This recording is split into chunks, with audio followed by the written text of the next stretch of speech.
All right, now we're back. So I did start doing my reaction yesterday, watching the video fresh for the first time. I had technical difficulties. I crashed. I come back. I got all the way to the end of the YNs. And then when I went back to see the file, recover the file, my audio got corrupted on the second half. So while you can see me and hear it, my reaction's not there, so sadly. But I did stop the video there and watch the rest of it from here on out and did a candid reaction. I am filming I have finished just watching it, but I did do I'm doing the preamble again because my mic was not connected on the first preamble. So it is what it is. But shout out to Guru for putting out that content. Seemed like a whole lot of hard work. I did see another guy who put out like some UFC racial tier list, but who knows? Maybe he was in the Guru's channel, got the idea, or maybe it was parallel thinking. I believe in that too. But a lot of balls on this guy. I'm glad I did it, or glad he did it. Pretty funny. And so, yeah. Thank you for putting out the content. Thank you for allowing me to react to it. Thank you guys for showing interest. But let's get into that. How to fight, okay?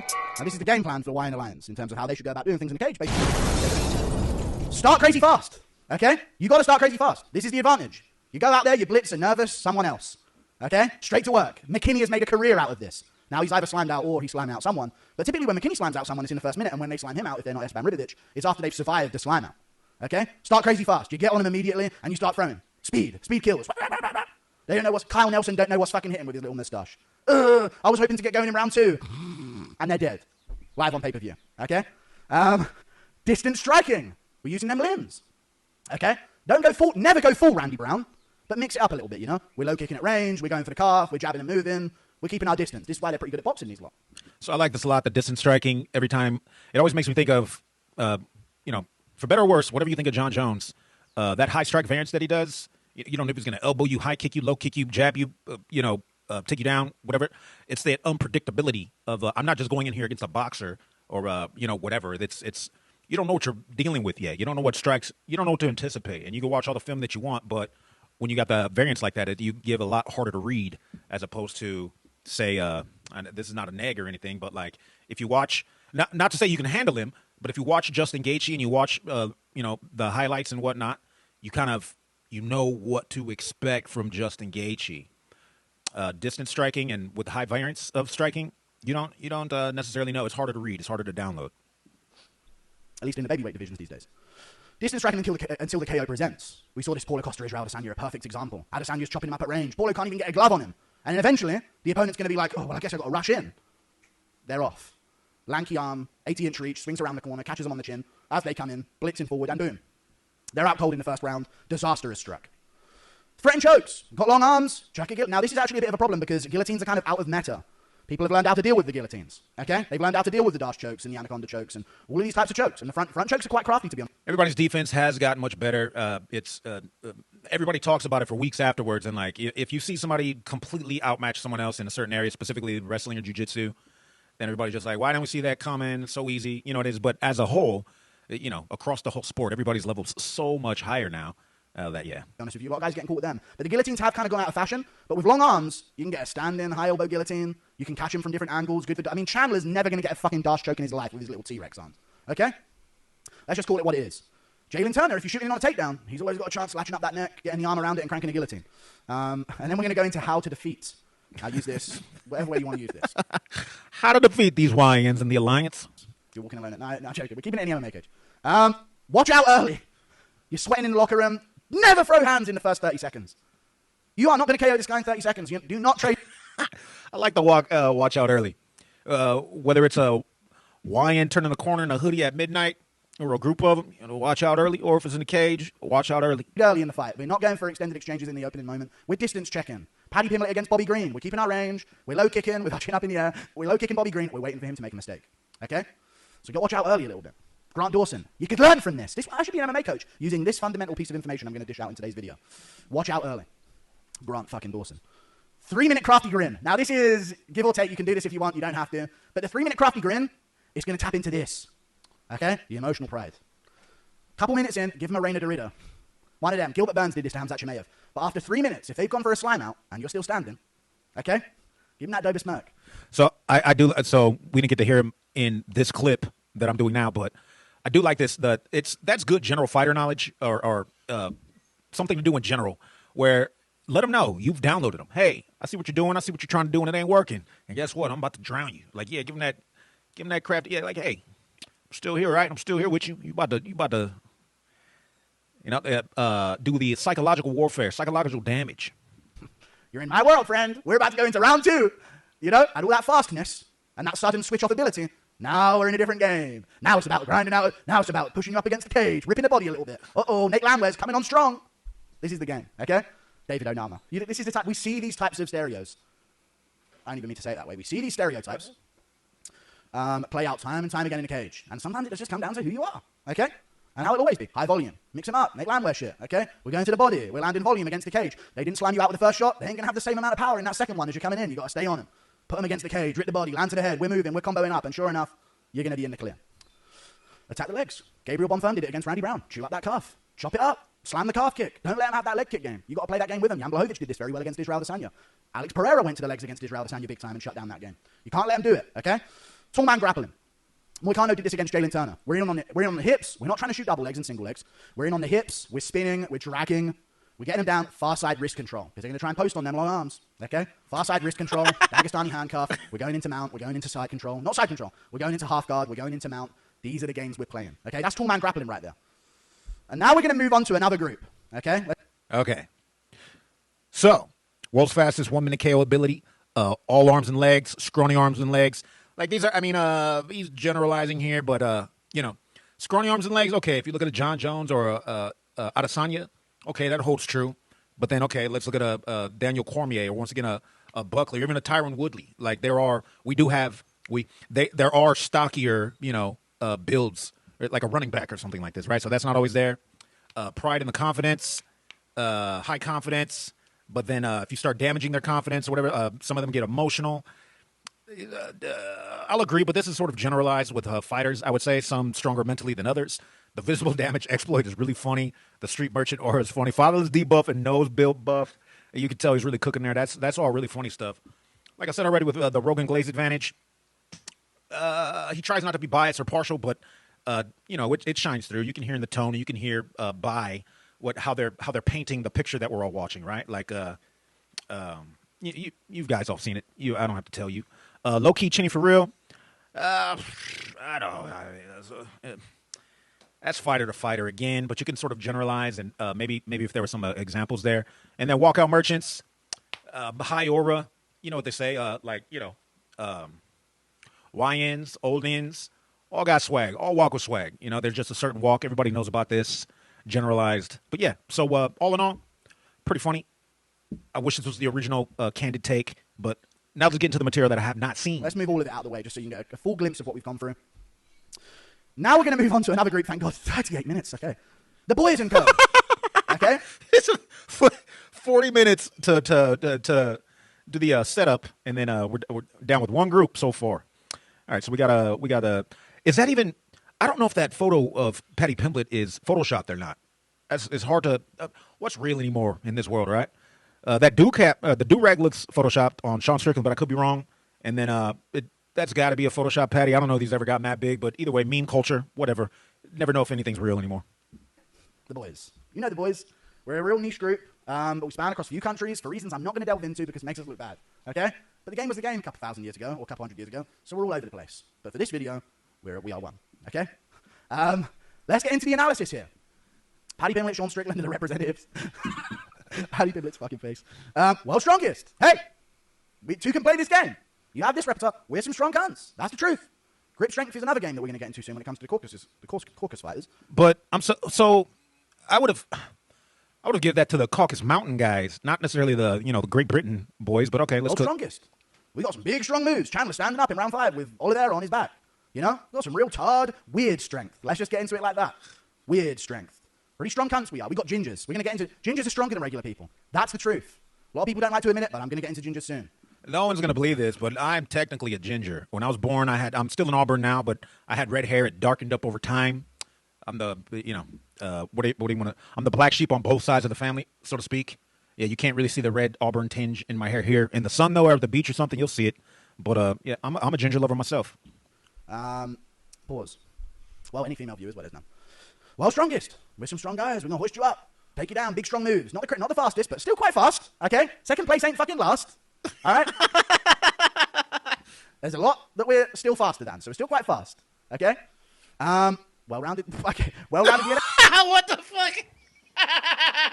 What the fuck? You motherfucking shit-eating smirk. All right, you know, this is a crafty bullet point. How about that? Hey, base. This is what I was talking about. Not the fastest, but still quite fast. We're not the most. Hold on, let's go. What did he say? Let's go. Let's let him cook. But hold up. Let's get that reveal again. There's a lot that we're still faster than, so we're still quite fast. Okay. Well-rounded. Okay, well-rounded DNA base. This is what I was talking about. Not the fastest, but still quite fast. We're not the most durable, but we're still quite durable. We're not got the highest IQ, but we're still pretty good in that department. You know what I'm saying? There's not really a thing where they're crazy slow, they're crazy weak, they're crazy frail and not durable. When it comes to our fighters in the game. So it's sort of a well-rounded game. We're not really spec'd in any area. We're not really the best in any certain departments. But we're kind of good all round. Okay? We're kind of the all-rounder of the game. Like Mario, if you're playing like.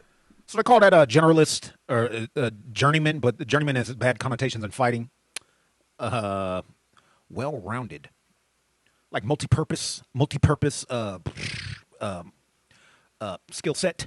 One of them old games. You know what I'm saying? Not to say anyone's Donkey Kong, but we're kind of like Mario. We're the all-rounder, Luigi and Mario. We're kind of just a bit of speed, a bit of acceleration, a bit of this, bit of control, you know, in the old Mario Kart games. Main character syndrome. This is a big deal amongst the boys, okay? Main character syndrome, a big... also, fighter-to-fighter base. Eagles are a thing. Would you say, like, damn, I don't want to throw, like... I'm not trying to throw fighters under the bus, not per se, but main character syndrome... Which fighter do you listen to that it doesn't sound like they're, doing main character stuff? But that's what comes with the whole game. You got to have pride. You got to have ego. You got to have confidence. You're going to go out there and fight somebody in your underwear in front of millions. And there's dire consequences in this type of stuff. You know what I mean? Like, let's take, I know they're not boys, but Usman versus Leon Edwards. Usman was winning that fight. But what happens? He got memed into oblivion because he ate a head kick, right? And that's all it takes. And most people forget what was happening in the, fight prior to that, because now you got him staring up blank at the lights. You know what I mean? Non-emotional face, just like a shell. It looked like he's on DMT, just in the shadow realm. And it can lead them into some real danger. It can put them in real trouble, friend. Main character syndrome. We're speaking in English. We're up there at the press conference. The hype is on us, okay? Let's not say us. The hype is on them, because I'm unbiased here. The hype is on them. I said us too for the wines. It's all right. Everybody's calling them a hype train. We've seen this all before. The whole industry hates them and wants to see them lose. This can lead to a main character syndrome, okay? We start speaking things. We're talking crazy. We're talking crazy, okay? Even if we're going to be the 600 underdog, the plus 600 underdog, we're making people believe otherwise. That's the game, okay? Sean Strickland, however many weeks ago that was, Hamzat, prime example. Main character syndrome. It can lead you into trouble. It can get you jumped up the rankings too fast, and all of a sudden you're slammed out. It can be a shock when you do get hurt in a fight as well. This wasn't supposed to be this way. I'm supposed to be the main character of this story. Okay? And all of a sudden, Prates is chewing up your... Man, Cody Garbrandt comes to mind. Is Cody Garbrandt a boy? Would y'all say Cody Garbrandt's a boy? Like Covington's it's got to be. Legs, or Makashev's holding you down, JDM.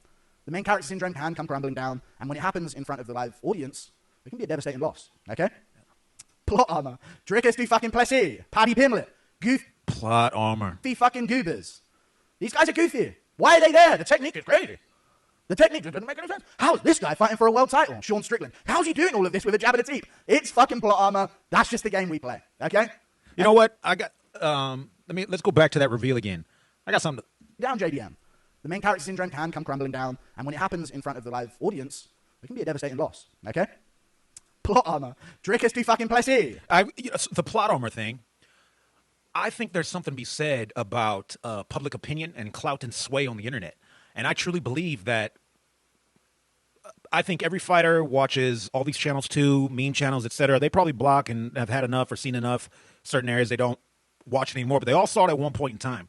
And I think it definitely gets into people's head when if you're a particular fighter and you go and look across the board and everybody's it could elevate you to go out there and want to prove yourself, prove your point. But when you see the whole MMA sphere and world and every place you look, it's everybody's shit commenting, shit posting you, counting you out, or throwing personal attacks your way and attacking your character, whatever type of deal, it definitely can have an effect. And so if you're the baby face of it because the scene and the community likes you, he said Duplessis. Look at every fighter that's the boys, the MMAGURU and friends have really sort of they've given people plot armor. Like the community can provide thick plot armor for some of these people in general. But Paddy Pimblett, goofy fucking goobers.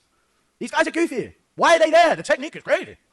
The technique doesn't make any sense. How is this guy fighting for a world title? Sean Strickland. How's he doing all of this with a jab and a teep? It's fucking plot armor. That's just the game we play, okay? Everyone's got their own thing. I don't know which fighters you guys would at least want to fight. I mean, some are scarier than others, and as a whole, probably get your ass beat the same way by anybody. Certain people are more scary than others, obviously, like Ngannou. All right, what am I going to be awake for? 20 seconds before I'm Usman'd out looking at the canvas or looking at the lights? You know what I mean? You just, eventually the MMA fans, after a few defenses, if we get there, all of a sudden just have to be like, you know what, I don't understand how this is working, but man, I got to respect that it works. I would not want to fight Ngannou. I would not want to fight any of these guys. But some of these guys with that plot armor, it's like I would not imagine sparring Sean Strickland. And yeah, he's going 40 to 60% on you. Feels like you're getting 100% ass beaten. Strickland's the guy to beat Chimaev with his jab and his teep. Of everyone. You know? Just jabbing on the back foot at range. Dricus du Plessis is just getting down Adesanya in round 4 and subbing him. Finishing Whitaker in the first place. He's the only guy that can figure out Sean Strickland's game with his... I mean, talk about plot armor. Dricus du Plessis by falling piano. Dricus du Plessis by painting a hole in the side of the octagon and his opponent runs through it. You know? Dricus du Plessis by blowing into his thumb and expanding his hand into a mallet and clobbering Chimaev with it. Never... Yeah, Dricus du Plessis by anvil out of the sky type of shit. Ends up happening, but the plot armor is a very real thing. Paddy fucking Pimblett has his chin in the fucking air every fucking fight. We don't get knocked out, lad. Doesn't get knocked out. I bet you ever since his debut, everyone was thinking, somebody's going to knock this guy out. It's going to come a time real soon where this guy's going to get slammed out in the first round. And this whole Scousers don't get knocked. I mean, I don't know if Paddy, I mean, you know, never say never. That will come to an end at some point. Every fighter's chin gets cracked inevitably, essentially. I mean, find me the rare occurrence people get out unscathed like that, right? But everybody's chin gets cracked at some point. But some guys' chins have unbelievably not been cracked yet somehow. Knocked out thing's going to come back to haunt him. Doesn't get knocked out. Plot armor. Legitimate main character syndrome. Plot armor. Chins may vary. This is the thing about the boys. We got some boys. We got some soys. Okay? And if you're a member of the Boys & Co., you know which one's which. I'm worried for Sam Patterson's chin. Okay? I see, when I first saw Yuri without that beard, I thought, maybe he's not that durable. You know? God, that Yuri fight was, I felt it happening while it was happening. You could see that, oh man, that was one of those, disappointing in the wrong way, like a surprise finish type of deal. Even though I felt it and seen it coming, one of those surprise, like, you know, you got the bad ending on the, you know, on the quest type of deal. Like, you guys remember Czech Congo, Pat Barry, where that's happening. You're watching. It's like, oh, when's Pat gonna finish Congo off? And then before you know it, slimed out, looking up at the lights, and it's like, how did that happen? How did the ref let it happen? But yeah, it's very obvious when you see Drew Doby. You're like, nothing's getting through this jaw. Marvin Vettori in his Roman Centurion head. Nothing's cracking this chin. But then you see other fighters on the roster a little bit, and you go, okay, you know, this guy ain't going to last too long in this game. We're looking at someone who's going to get slammed out real quick. Okay? So chins may vary. It's not like a thing where certain people have unanimously great chins, or certain people have unanimously bad chins. Indians are looking at you. But, you know, some good, some good. Sometimes maybe good, sometimes maybe shit. This is the game. Insane recovery time. I think we're pretty good at avoiding the KO. Sometimes you see a guy from the Boys get knocked down. He's still in there. Even when Strickland got put away by Pereira, he's up and he's protesting. Somehow, clipped on the chin with the left hook, slimed out cold, he's up, protesting around. You know? It's kind of this insane thing where you get wobbled and you spawn back in. Like, they wake you back up with punches. That's a little bit of a factor there as well. Next one. Mentally retarded, autistic. This is our problem. It's also a superpower, though. This is mental. A lot of autism, okay? And that's maybe the reason why we're even in the game. Because, you know, some of us what to do, stiff upper lip. We've got jobs to do, futures to focus on, you know, and jolly good knowledge, you know? We don't get mixed up with all of that rabble or anything like this. But then our tards are where we shine, okay? Yuri Prohaska. Strickland's got something up with him. But he makes it work. Arnold Allen. I can't think of it. Aspinall just dodged it. Okay? Just missed it. A little bit of a Shane Gillis face going on there with Tom Aspinall. You can just tell with certain people on it. JDM. I saw Shane yesterday. Lemaire Lee's show at Creek in the Cave. Nobody's that quiet and reserved. I see Shane all the time, though. Asperger's. You know what I'm saying? Something. JDM. Yeah, I'm just going to go out there and win. Flies under the radar. Nobody really focuses on it. Nobody wants to talk about it, lad. But it's there. The autism is strong with us. It can get us in trouble. You know? Michael Chandler wants to be KO'd sometimes. This is the problem. McGregor, really up there. 3 people don't making his words yet. Autistic a little bit. Okay? And across the board, you look at a lot of the characters that come out of the UK and the US, even though Mali's got that sort of disposition. I didn't get to mention it yesterday, but top-notch impersonations from this guy. So good, in fact, that it seems like it's spreading into the rest of the MMA sphere of streamers, where everybody now has their Pimblett, everybody has their Aspinall, and they got their Connor, of course. Not to say that he's MMAGURU was the Mel Blanc of the MMA sphere. Mel Blanc is all the voices of Looney Tunes. You know what I mean? To him a little bit. I've got a touch of it. It's just a real weaponized tard. Autism. It can lead them to making foolish decisions in the cage and getting them slammed out, but it can also lead to some great success because that's the reason they're fucking doing it in the first place. Why are you fighting in a cage to someday make 12 for 12? You're from the first world. You know what I'm saying? You're from fucking Sydney, Australia. Someday I'm going to make 12 for 12 in the UFC if it all goes my way after 7 years of training. What's the fucking thought? God, 12 for that's. And then Dana goes to the tables and, bets multi-millions throughout the night. Crazy. Process here. A little bit of tism. Okay? Gingers. Now we could kind of mix this. I'm glad you spelled that correctly, Mom. Thing with the top thing. Gingers are powerful. Okay? Gingers are powerful. I can't even look at it on the screen. Oh, my God. Very powerful, guys. Very, very powerful. Secret of the game. That's why others want to claim them. I see the fucking trends online. A lot of people trying to claim gingers as their own. They're ours to bully and no one else's. Okay? They're our bitch. Okay, no. Gingers, they're strong. Different grip. Okay? We'll get into the Caucasians in a second, but Embry may go into this. Different pain tolerance. They take more anesthesia to get put to sleep. Okay? Yeah. And if you look at a lot of the fighters of the poison code, that's facts. In the UFC, Gaethje's ginger shines through. I know he's a bit Mexican as well. His ginger shines through. Corey Sandhagen, Conor McGregor with a gingery touch. I don't know why I keep going back to Matt fucking Frivola, but we're going back to Matt Frivola. Gingers and albinos come in every ethnicity, but they are, but if you go to Ireland or something, a high, dense population, right? Again, okay? If you just see a live fighter now and then, look when Josh Emmett grows his beard, crazy power. He was bald, so he never knew. He was an undercover ginger the whole time. That describes undercover ginger. I like that. Slamming people out left and right. It's clobbering time. My cousin, Lewis McGrillen, clobbering time enthusiast. Slamming people out left and right. Women's right debuff? Oh. Women's rights debuff. We're weak, okay? We're weak. We ain't got that savage in us anymore. We're not like the other guys, okay? We're tender. We're soft. We're empathetic, okay? We might feel bad for a guy we just slammed out. It's just how it is, okay? When you get that sort of feminine energy, we got to listen. That is an absolute true weakness in fighting, where if you're hitting a guy and you start feeling bad for him, or you're feeling bad for the thing, or you don't want to hurt somebody, and you're thinking that, and you're especially in a contest, a competition, a fight, that's going to get you murked. That's going to get you murked just as fast as being in a street fight and getting sucker punched from behind from some dude you never saw coming. You cannot have remorse, or it's showing a little class and not doing unnecessary follow-up strikes, whether they're super necessary or not. That's one thing, but you cannot feel bad for your opponent until the fight is over. Yapping all day. I'm just keeping it real, okay? Khabib didn't have to listen to shit. Sleep, eat, train, eat it, repeat it. That's all he does. Makhachev wakes up. Do you think Makhachev's getting told? I've never heard Makhachev or any John Jones or Carlos Prado, any of these guys. I'm never going to hear him on the microphone say, I better do this or my wife will be talking my ear off. We're never going to hear it, okay? When it comes to all these groups. All right? We're never going to hear it. When they're up there on the microphone, other than maybe Steve Miocic, but we're never going to hear it. Up there on the microphone and go, well, I'd love to go out there and train in the US for the next 8 months and leave my kid behind. But, I'd never hear the end of it from the... I guess a lot of fans don't, not fair weather, but like newer. There's a lot of people, I guess, nowadays are around that new fandom that didn't really get to see Stipe fight as much. And while, not a McGregor type of charismatic character, but for what he did bring and what he did do and just a, man's man firefighter type of deal, whatever, like, I miss a guy like that in the UFC, right? No life. This is us problem. Not problem. It's actually pretty cool. I'm sure they won't come back to bite us in the arse for being so cool with it. Surely they won't start attacking us like we're the problem. But this is a bit of a debuff, okay? Like, that's just how it is, Women's rights debuff. Who's the examples? When I talk about the fatherless debuff here. Once again, I wish I had the... they're still raised and they still got that aggression in them. If the father dips out and she's left with her own little social experiment that she can make TikToks out of, you're never going to be a fighter. You're just going to grow up and be some just absolute, I don't want to say freak show, but they'll turn you into something. They're fun little experiments to have for the TikTok world. But, I think it's good. It can also be a bit of a buff. But they've got jobs, You come home from training, you've got to cook your own dinner. Come on. And am I sounding that angry about this? It's just one of them things. It's just one of them things, Hey, personally, I like to cook, It's all good, though. It's all good.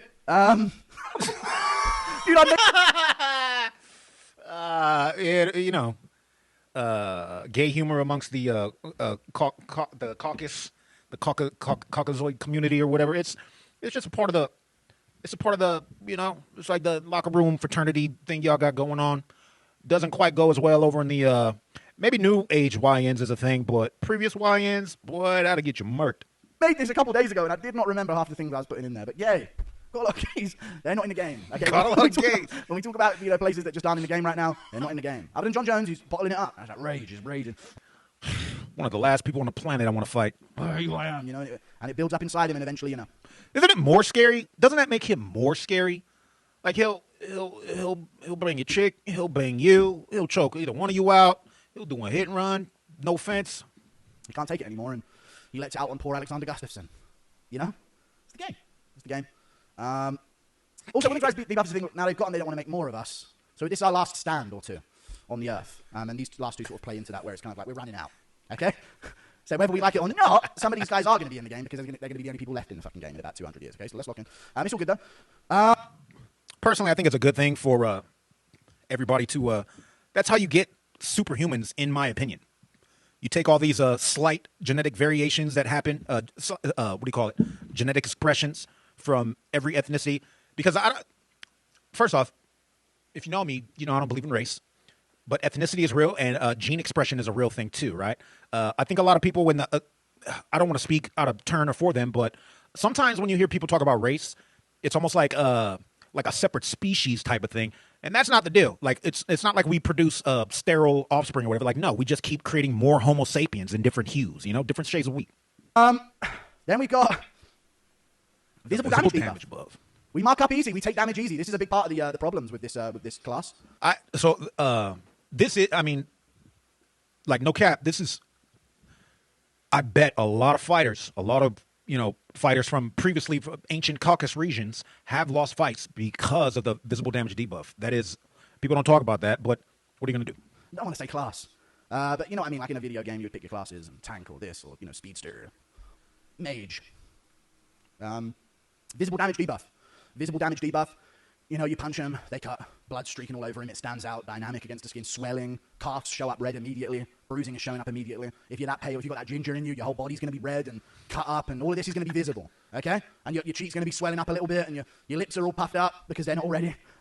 So that's a difference to notice. Your nose is going to get all swollen. The nose is a huge problem. I think I put nose build debuff. Nose build debuff. Because the nose is a huge problem. We saw that with Strickland versus Chimaev. Strickland was marking him up real good, but because Chimaev clipped him on that nose, looked like he was a member of APAC. That was his words, not mine. Yeah, you didn't get to hear my opinion on that, but I mean, he made a good point to what I said prior to what he said. But I think all noses crack the same. I could be totally wrong. I got the nose buff myself, if you want to say that. But I've had my nose cracked. I've had it. My nose is not straight either. Team. Okay, let's just. I've had my snot box rocked. The last one, but yeah, visible damage debuff. It's true. We mark up. Damage shows up, we swell easy, we bruise easily. We're like peaches, okay? We're just great, we're just some delicate peaches. And I love me a juicy-ass peach. That's the game. Loving father buff, that's a big part. That's Jack Shaw, and his dad takes him down to his lineage shit. You know what I'm saying? Your dad was some martial arts instructor. He got you into this, and he was a BJJ so-and-so. Technically, I have 2 white dads, both very loving fathers. And he started you off when you were 3 years old and took you to practice every couple. It's a bit of an advantage. It's not like the crazy advantage that the Caucasus guys have, where they've just got, years and years of experience over you. But it is an advantage. It is an advantage to have, just sort of the guy who's going to be in your corner. You're going to sacrifice some of his own time in his own life to sort of give you some fundamental skills growing up with. And MMA is kind of the thing, to be honest with you. It gets you down into the grappling, into the jiu-jitsu, into the boxing. The loving father buff. Kickboxing, whatever it is. It's a bit of an advantage. How to fight. Yeah, so how do we fight? How do these boys fight? And then how to defeat these boys. It's like, but how to fight sounds like how to defeat also, but yeah. This is going to be a 2-hour video. How to fight. Crafty bag of tricks, okay? You got to get crafty. Now, Strickland is the antithesis of this. I think I used that correctly. But Strickland is the antithesis, okay? I should mention this is the region I'm discussing here. These guys are irrelevant now up here. Too much. Too much and you're out the game. Irrelevant in MMA. Most of France. None left. German, none left, but then the Americans come into it, and they're like our cousins, they're distant. You know what I'm saying? It's like how Adesanya was in New Zealand, but Usman was in so-and-so. You know what I'm saying. Leon Edwards here, they're everywhere. Which is good. But it's like they're still the same thing. same origins, same spawn point, if you know what I'm saying. Not spawn point, but, you know, same great-great-great-great-grandparent spawn point. Crafty bag of tricks. Davy Grant. Mix them up, you know? Little teep to the body, we're moving, we're shaking, we're doing unorthodox shit. That's the game we play. You don't understand it. How is Paddy Pimblett doing this to people? How did Pimblett do that to Chandler when Poirier and Gaethje struggled? His technique is abysmal, but he still somehow pulls it off. It's a crafty bag of tricks. You think Pimblett's got bad striking? Yeah! He's hit you with a question mark kick to the head. That's truth. That's truth right there. We're talking about, he keeps mentioning the heavier class fighters, but man, do I miss watching like a TJ Dillashaw fight. Crafty bag of tricks. Dominic Cruz. I truly miss watching those guys fight. Oh, I've got this Pimblett guy. This guy's chin, he's right there to be hit. Boom, uppercut, looping uppercut lands on you to a lead head kick. Now he's keeping you to the body off the lead leg. Heavy low kick lands. He's mixing it all up. Which brings me to my next point. Mix him up University. Dricus Duplessis, head-butting people's hips. Okay? Mix him up. We're shifting in some takedowns. Even if we aren't a grappler, we're shifting them in. Arnold Allen, he's checking body kicks and deep in the body. I saw that little breakdown on YouTube of his performance against Melchizedek Costa. He's mixing it up. He's got a bag of tricks. Davy Grant, I'd sort of trap Peter Yan in there, but I think he's a different kind of white. Okay? And we're going to get to him in a second. Or in half an hour. Escape the first 2 minutes. Big deal. You're nervous. You're overthinking things, as we do, okay? We're nervous. Everybody wants me to get put away, and what if I end up on a highlight reel? What if I've done all this shit talking, and what if I end up on shit talking gone wrong? This is playing in your head. More for the boys in code than it is anyone else, okay? Because they're after you. They don't like you, and they're waiting for you to fall, okay? You've got a target on your back.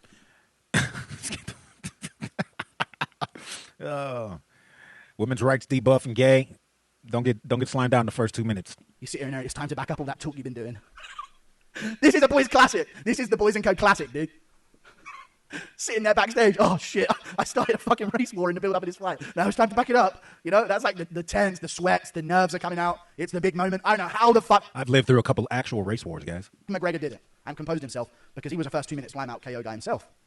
But, you know, it's a big thing. You got to escape them first 2 minutes, get that crafty smirk. Now we're loosey-goosey. Now we're mixing it up a little bit. We'll catch you with our bag of tricks and mix them up university skills. Crafty smirk. That's very fun. Aura farm, trash talk, big part of it. Make them hate you. They already do. Capitalize on that, okay? They're going to find emotional. Oh my God, the goofy guy that's been talking shit is beating me up. It's going to take me to another bit on terms of how to defeat the boys in co in a second. But it's like they don't take you serious. You're goofy. When it comes to edits on social media, Alex Pereira gets an edit. It's terrifying, okay? Let's just call it what it is. Alex Pereira gets an edit. It's some terrifying music. His fight's playing in the background. And Ngannou gets an edit. These guys, anyone gets an edit. You know, you can see any other group gets an edit. Yair Rodriguez gets an edit somehow. Who the fuck is making edits about Yair Rodriguez, by the way? But still, it's like it's all serious. It's all terrifying. It's all, yabba dabba, yilagula moluya, yabba dabba. It's Peter Yan shit, you know, even if they're a band. It's terrifying stuff. When the boys in code get an edit, it's a funny one-liner with happy-go-lucky music in the background. You know? Memes are house music's playing. They're showing the dance moves in the edit. It's not just the performances, okay? So this comes into it. People don't take you seriously. All of a sudden, they're on their ass looking up at them lights, okay? Get straight to work. Gotta get straight on them, dude. They've been talking. Yeah, so how to defeat the boys in co. I gotta say, I feel heavy symbiocy relationship with the YNs and the boys. Makes sense. And they've been building up the hypes on him. They know everyone's watching back at home. I know that's the case with everyone, but still, it's like the industry's behind him, you know? BT Sport Crew's been putting all of this hype on him for so long. Adam Catterall and the other guy, Nick Pete, have been singing their fucking praises, and MMAGURU's been hyping him up, you know? Oh, fucking hell. MMAGURU said I'm going to be a goat. Sitting there backstage. You've got to get straight on him. Okay? Put that fraud check fear into their mind in the early stages. But you got to get straight to work on that plot armor. I'm on the back foot. Okay? Very rarely do we, and even McGregor, and I'll get into this, very rarely do we see one of the boys in co on the back foot getting a slime out KO as someone comes towards him. Okay? It's like a beat him up, put him away type KO. Wait, say that again? KO as someone comes towards him. And even McGregor, and I'll get into this, very rarely do we see one of the boys in co on the back foot getting a slime out KO as someone comes towards him. Oh. That's, oh man, I wish I had a fight off the top of my mind to rebuttal that, but maybe. Okay? It's like a beat him up, put him away type KO is typically the case. And before you tell me Conor McGregor, when it comes, I'm not talking about counter-striking, I'm talking about on the back foot, floating around, catch you coming in and put you away. Often it's a sequence. You hit him against the cage, they're wobbled, they're hurt, now you go in for him. And you put them away, and oh, it's a devastating finish. So if you put them on the back foot, it's very rare they're going to sort of like slip away and fade away, flatline KO you. Even McGregor used to do like pressure, where he's on the front foot, but he's still the one countering you. Where he's in your face, backing you up, you throw, he pulls back and lands. But if you put him on the back foot and get him on the pedal, less dangerous, if we're being honest. Back foot. Put them on the back foot. Stipe Miocic was on the back foot against Daniel Cormier, was he not? Until he started throwing those liver shots to the body and just absolutely crumbled Cormier. He just, what did he spam it 20 times? Cormier had no answer to it, folded him. Take him seriously. Don't fall for all that goofy shit, okay? Pimlet's up there on stage calling Ilya Takuria a sausage and a this and a that. dancing around on the stage. Arnold Allen's talking about his fucking cat in the build-up. You know? Sean Strickland's got a do-rag on and a blunt. We goofy goobers, okay? You got to take us extra serious. We could be in danger. Dricus du Plessis, he's so trash. How's he ever going to win? Oh, DDP by a fucking falling anvil. DDP by Adesanya. Look, you want to defeat him, you got to take these gay gingers serious. Stepping on a rake. You're choked out in round 4. Oh my God, the memes. I shouldn't have listened to the memes. Tom Aspinall gets an edit. He's the fucking Prince from Clash of Clans. You know? And then he gets another edit where it's him getting poked in the... I push my fingers into my eyes. And he's cracking... You ever been fingered by an MMA fighter? It's just more joking. Can't fall for it. You got to treat him like you would a Brazilian savage. Okay? Fight dirty. Don't like it is a big part of the boys and Fight dirty. In terms of, what do you think, the refs are going to allow it more or something? Fight dirty? How does this work? Fight dirty. Couple head clashes. Eye pokes. Okay? Eye pokes. Eye pokes are the most underrated, definitive thing you could do to sway a fight. I promise you, if you're in a street fight or you're backed up or something like that, measure with your fingers out. Jab them in the eyeballs. If you're in a street fight, you're going to about to throw haymakers or something like that, you're waiting for the count or whatever you're doing, just give them one of them. Give them one of them John Jones specials, Cyril Gahn specials. Put your finger in their eyeball. See if it doesn't change the fight for you. It will. That's like, dude, it's like a 50% debuff on you type of deal. Very big deal. Stomp that ACL. We'll wince over and curl up in pain. Okay? Fight dirty. We like it. There's honor. We have honor, us. You know? We're the honorable folks. We play by the rules here. Unless you're Michael Chandler, but he's kind of switching teams, if we're being honest. Fight dirty. Who gave the belt away when they had an opportunity to? Lionheart, Anthony Johnson, or Anthony versus John Jones. But fight dirty, you know? We're going to be annoyed by it.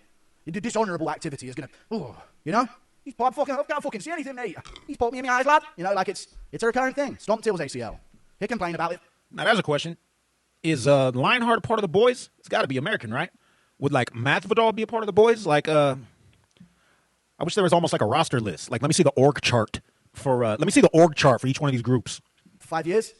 You know? It's the game. You got to fight a little bit dirty. Mix it up on the inside. I think the UK and the US is very technique heavy. You know, people are sort of made into what they are in the gyms. There's less people that are just dogs in the streets turn to it, like from the fucking favelas or something, you know what I mean? Like Pereira in a tire shop, just nuking people out cold. It's more like a refined ability. So fight a little dirty with them, you know? Visible damage exploit. Mark them up, cut them open, break the nose. You got to go for all of that type of stuff. I will say when it comes to the boys and co, there's always something. There's always something. Allen's broke his hand again, you know? Arnold Allen's broke his fucking hands again. Here we go. He's out for another year. You know? Conor McGregor snaps his fucking leg. Chris Weidman snaps his fucking leg.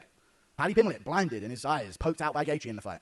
Paddy Pimblett gets morbidly obese between fight camps. Maybe this could come down to like main character syndrome. Or what year is it going to be when fighters are walking out? They're doing their walkout merchant, and with AI, you could just look at somebody and like start to identify where it's like, oh, looks like he's got a sore collarbone. Looks like he's favoring his left leg a little bit on the walkout. Like, when do you think we're going to be able to extrapolate what was going on at fight camp, like via AI, like UFC 2029, you know, something like that? Will be a counterpoint to plot armor here. Paddy Pimblett, just a UFC fighter, doesn't fucking diet. I know he does when it comes down to fight, but just stuff in his face. You know? Not living really like an athlete. Big belly on him. Look at that is an unedited photo of him at the top of the screen. It's unedited. There's no way. There's no way. You know what? I will say, having yo-yoed myself a couple of times in my life, that is one of the harder things to do. I got to give it up to Pimblett and every other fat boy that does it. But, you know, blowing up just because you don't know when to say no, you don't want to stop, and you're treating it just like, dude, just give me, I want everything. Give me extra cheese. Let me get some more type of deal. It's being able to discipline and take that stuff off, especially with a timeline and a fight camp and maybe that makes it slightly easier or something, but I got to give him respect. You're just making it harder for yourself. You're giving yourself more work. There's just always something. Aspinall steps out there against Blades. Boom. ACL ruptures. It's over. He's out for years. Aspinall comes back after years of being on the sideline because of John Jones being a pussy. Eye poked by Cyril Gahn. I've got Brown syndrome in my eye. You know? He's out. What a name for a condition, right? Out for even longer. There's fisting. One eye. There's always some goofy extracurricular thing going on that is like the reasoning for like their demise. And that's a big part of it as well. Call it cope, maybe. Maybe you could just call it cope. What's the next thing? Oh, we're moving on to another group, okay? Sorry. So man, not a lot to disagree with there. Very interesting points. What are the world's strongest? Yeah, I mean, that is kind of like when you think of the world's strongest man, you're always seeing, various region Caucasians, essentially in that. I'm not talking about bodybuilding per se. I'm talking about the world's strongest, lifting up boulders and barrels and stuff like that. Well-rounded DNA basis. That's crazy. Main character syndrome.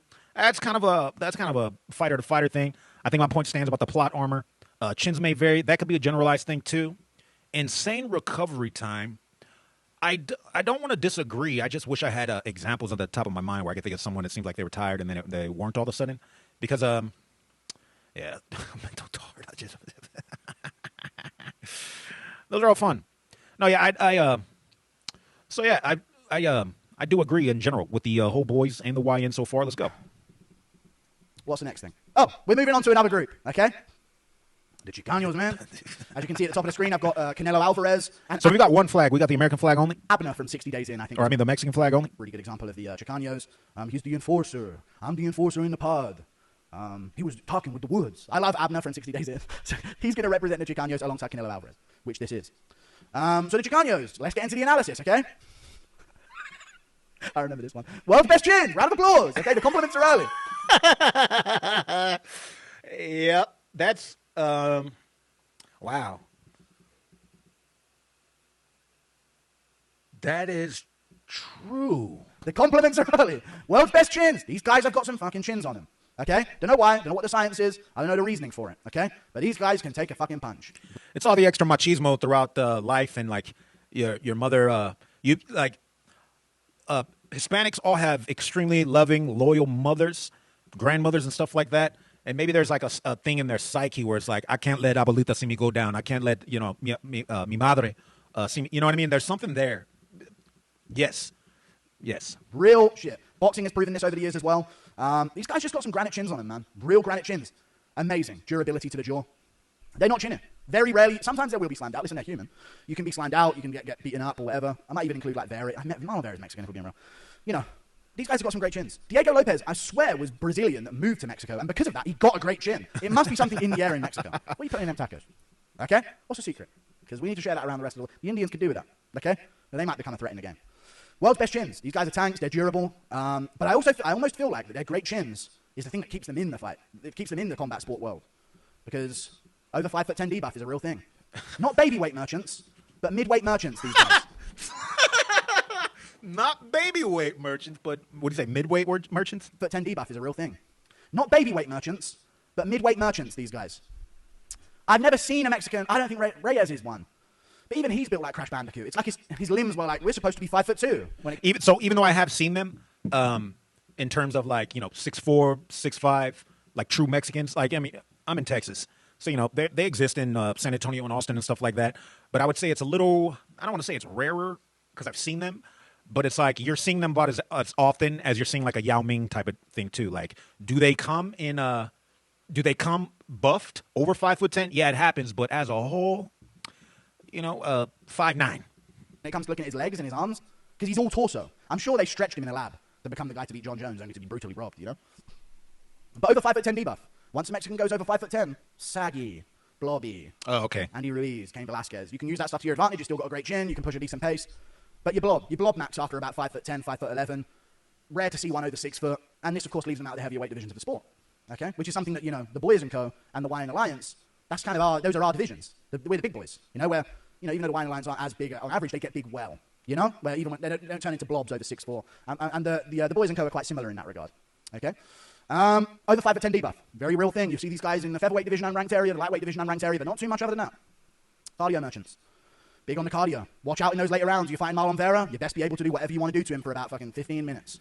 I'd also give that to the Caucasus Mountain boys type of deal, but as a whole, yeah, Hispanics. Well, you're going to be in some real trouble. 25 minutes. If you're going in there against a guy from Abner's crew, then you best be able to do that shit for the whole distance of the fight, or they're going to get... It's like they're boxers, but they're also cross-country runners, On you in those later rounds.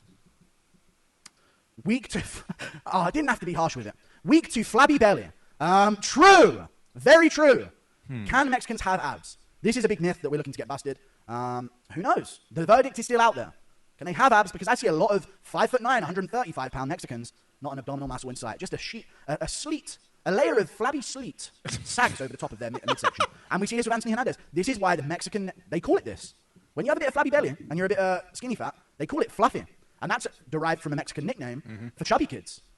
I'm so cultured. You have no idea how fucking cultured I am. Let me lecture you on that. They're flap. Very fluffy. Anthony Fluffy Hernandez. It ended up being his fucking demise. Okay? They're weak to the body. You've got to go to the body on them. Hit them with that knee as they come in. They're going to be pushing forward. They're going to be cruising for a bruising. Looking to take one to give one. Back you up against the cage. Put that mustard on you. Put that volume on you. Go to that flabby belly. Keep them up. Knee them to the body. Yeah, I'm thinking of like Hispanic boxers as a whole, not necessarily the MMA guys. I don't know. I'm not going to call the Chicanos flabby. You know? Eventually, if you hit enough time, candies come out of them. No, I'm joking. Food corruption. Kelvin Gastelum, Andy Ruiz. They can lose themselves in the food. Okay? You've heard Yeah, but Patty, we just had Patty on the other one. Generalized, but about lost in the sauce. But their sauce is a little different than the one that sort of saying refers to. You know? That saying kind of refers to being lost in the sauce of like the bouginess of the game that they're in. You know? You don't want to get lost in the sauce. I'm dripping with sweat. You don't want to get lost in the sauce, lost in the bouginess and the bright lights, but Mexicans get lost in the gravy, if we're being honest with you. Andy Ruiz had a chance to pave the way. Just couldn't fucking put down it's mole. on the fucking fork. Fat boy. Stupid fat fuck. Do your fucking MMA YouTube channel, you fat disgrace. Sorry. Who's he talking Either to? way, we see this a lot. Kelvin Gastelum. Could have been something in this game. Could have been something at one point in this game. Just could. I thought, you know what? After the Adesanya fight, it was almost like, man, this guy's when he's going to come back to the top type of deal. I had high hopes for him as well. Couldn't stop stuffing his fucking face, El Diabito. You know? Roll back to kitchen. No, Diabito. Food corruption's a big thing, and that leads to a weigh-in debuff. Shorter arms and legs. A little bit of Crash Bandicoot build. They're not going to catch you when you least expect it out of range. Short, stocky build, shorter arms and legs. Makes them kind of strong when it comes to grappling, to be honest with you. Very compact, built a bit like DC. And, you know, I want to talk about food corruption. DC is built like a Mexican. And weak to flabby belly. Maybe DC's got a bit Mexican in him. You never know. But short arms and legs. Definitely a factor of their game. Many sibling debuff. What? A debuff? No way. No. Debuff? I got to hear him cook, but no, when you've got three older Hispanic brothers, chances are you all box, you've all jumped somebody before, you're known in the playground to don't go fucking around with the Lopez's. You know what I mean? I think that's a buff. That's a buff. Ramsey or Guru. If he imagine he had a bunch of other, like John Jones, he had a bunch of brothers or whatever, right? Don't you think he'd be slightly more aura maxed? One of them would probably be dead, but don't you think he'd be? We're talking about all sorts here, okay? The many sibling debuff is a very real thing. A very real thing amongst Mexicans. There's loads of them, and they're making loads more. Okay? Hang on a second. There's loads of them. Just give me 1 second here. I'm going to do something for dramatic effect. Oh, he's cooking. What is he about to... God, I want to shine a torch under my face so badly while I tell you that information. I can't find the torch on my phone. I found it. Okay? The many sibling debuff. There's loads of them. And they're making loads more. Okay? There's so many of them. They're never-ending amounts of them. It's insane how many of them there are. However, this can be a debuff. The many sibling debuff is a very real thing. MMA and certain sports where you've got to be the standout, lone, single, like you're the best, you know, you've got to represent. It takes a lot of time and effort put into it. If you've got 7 kids running around the fucking house, you ain't got time to take Pablo to boxing practice. That's real. That's real shit right there. Okay? I can't take Pablo to boxing practice. Jose's got swimming. You know? You just can't.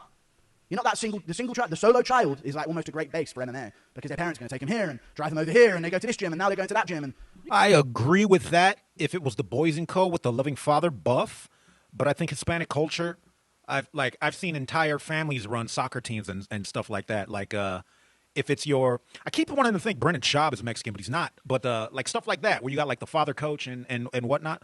I don't know. I'm picking up what he's putting down, but I don't know. You got 7 kids running around their house. Jose 1, 2, and 3, and then Pablo and Daniel, because they're trying to sort of mix in with the Americans and that. You know, these sort of names. Jesus, Angel. They're all running around the house. But definitely in general, you know, the less kids you have, the more time. If you have parents to be there for you, then the more time you have to invest back into them, for sure.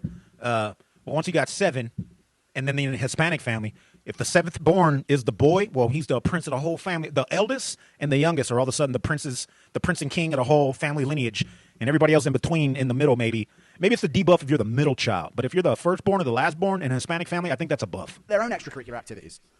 So that's kind of a bit of a nerf. Low punch power. Yellow pussies. No, I'm joking. Not pussies, but you don't hit very hard. It's not like you got to watch out for the one-shot slam-out power. Very rarely are they the one-shot slam-out type fighters that just have that But I'm thinking boxing in their hands. They're more of a high-volume type fighter. Now, you can adjust the way you fight because of this, but it is true that it's very rare that they'll just go out there and slam you out in the first round. Very, very rare for their build. Fuck Yair Rodriguez. The realest point in this video. The realest point in this video. Fuck Yair Rodriguez. And that's their fucking representative. Dude. Oh, my God. Yeah. It's like no wonder you can't go to UFC events, dog. The future generations of Mexican fighters, for real. And that's a big part of this. Okay? We're still keeping it very professional here. That's a very big part of this game. Who's representing you for the next generation? Who's inspiring the next wave of Mexican MMA fighters to make a comeback and take over the game? Yair Rodriguez. Pathetic. And that's going to affect the future generations of Mexican MMA fighters. Fuck Yair Rodriguez, cut him from the sport. What are you doing sitting up there in the rankings hogging a spot? Asking for title shots again. Fucking fight someone, you freak. That isn't Pitbull. Fight a real contender for once, you clown. You're a joke. Fuck Yair Rodriguez. There's a point in this video. Ploddy Copers. We often see the Ploddy Coper of the Chicanos. Ploddy Coper. What is plotting? Like plotting around, like slow marching with Ploddy Copers. Where they're plodding around, they're trying to track someone down. Stand here and fight me, man. Come on, man. What are you running, man? Stand here and fight. And they're just sort of plodding around, fucking eyes swollen up, broken nose. Hey, Holmes, what are you doing on the wrestling? Stand up, hey. What, no wrestling, puto. It's busted. Hey, come on, man. Fight me like a man, Holmes. And you're just stinging them at range. Pop, pop, pop. Moving out the outside, low kicks, left hooks, right hooks. Quite Ploddy Copers. Mexico merchants. They're kind of reliant on Mexico's success, which is why that's the only flag I put up there. They are a bit of a... Which is the only what he put up there? They're kind of reliant on Mexico's success, which is why that's the only flag I put up there. They are a bit of a... Mexico merchants, they're a little bit Mexican heavy, okay? As I said before, who's from here? Guatemala, Belize, Honduras, Costa Rica. I've never seen anyone from that area. Doesn't exist. Now, see, this is not for Guru or whatever in general, but like you realize the whole Western Hemisphere is the Americas, right? We got Northern America, which includes Canada. We got Central America. We got South America. So these are all the Americas. So I feel like the Mexico, the Chicanos, could be put into the Boys and Co. type of deal. What's my everything's dying over here. 1 second. All right. Crisis averted. So that's a big part of it as well. Holy shit, this is going to be a 3-hour video. Gay-looking ground and pound. Gay-looking ground and pound by the Chicanos. Yair Rodriguez. We're circling back to hating Yair Rodriguez again. Might be a big recurring theme throughout this video. Just going to keep it real with you guys. Could be a big recurring theme here. But luckily, we're coming to the end of the Chicanos segment. We can move on to how to fight them. Find a way on the inside. Okay? Find a way on the inside. Mix it up. Land the shots that you need to. Get on the inside. It's cope, and it's tough, and it's easier said than done, but you've got the world's best chins for a reason. Plot them down and phone booth them. Yep. You've got to find your way on the inside, mix them up with body shots and headshots and uppercuts and all sorts, and find the KO shots from there. Take one to give one. This comes into finding your way on the inside. Yep, trade. Alexander Hernandez versus Rafa Garcia. Even though they're both kind of Mexican, Hernandez is more white Mexican, and he lost his Mexican powers of a great chin. You know? Pressure and volume. Same shit 3 times over. I couldn't think of anything. I was running out of ideas. Go to the body. Before they go to the body. Because let me tell you this. This is psychological warfare in MMA part 1. 101. Whatever you do to your opponent that's affecting them, they don't want to do it back to you. Early on in the fight, that's not the case. You can bait an opponent to go into your legs by low kicking them first. It's an instinct in Muay Thai fighters. But if a fighter is hurting to the body and starting to feel the body shots or starting to feel the leg kicks, they're not going to want to do it back to you because they fear it may remind you to do it back to them. Okay? Very real shit. If you've hurt someone to the body, they're not going to dig back to the body on you because then you're getting into a body shot for body shot situation. If somebody's hurting to the leg, they're not going to throw a low kick on you if you haven't leg kicked him in a minute's time. Because then you might instinctively do it back to him. It's psychologically... That's an interesting point. I can't really argue against it. I want to say it's fighter to fighter again, maybe. But that's, I don't know, that's some interesting MMA psychology math, psychological foundational math. Psychological... Gay. MMA arithmetic. Gay shit. Don't be 5'11 plus. Big deal in the Mexican world. You're in your... below 5'11, they're in your world, friend. They're in your world. How to defeat... Attack the body and legs. Chew them up. They got a great chin. We got to work the stuff down below. Big knee to the body as they come in, trying to close the distance. Keep them up. Keep the body. Pick at them. Land at them. Swat at them. Yeah. That's the game. Spam kicks to confuse them. Huh? Morales and Cejudo. Mexicans don't throw kicks. Again, fuck Yair Rodriguez. He's not representing you lot well. Okay, with all that fucking flamboyant stuff that he's doing that never works. Even though he was cool at one point in his life. Spam kicks to confuse him. Hey, this guy's not throwing 1-2 with me, man. Head kicks out of nowhere. Whoa, whoa. They're stuck behind a high and tight guard. They don't know what the fuck's going on. Elbows open them up. They got in a lot of scraps before getting to you. They've had to get into scraps in order to win. Bring up some of that scar tissue. The Diaz brothers are a big part of this. Clinch and... Some American Chicanos then. Circle. You know, once you start hurting them to the body, they're going to fear the knees in a clinch. You can use it to get to the center of the cage again. And stomp that lead leg. If you got one of these guys coping and plodding towards you, stomp it. Stomp that lead leg. Make him regret stepping forward. And that's the game you're going to have to play.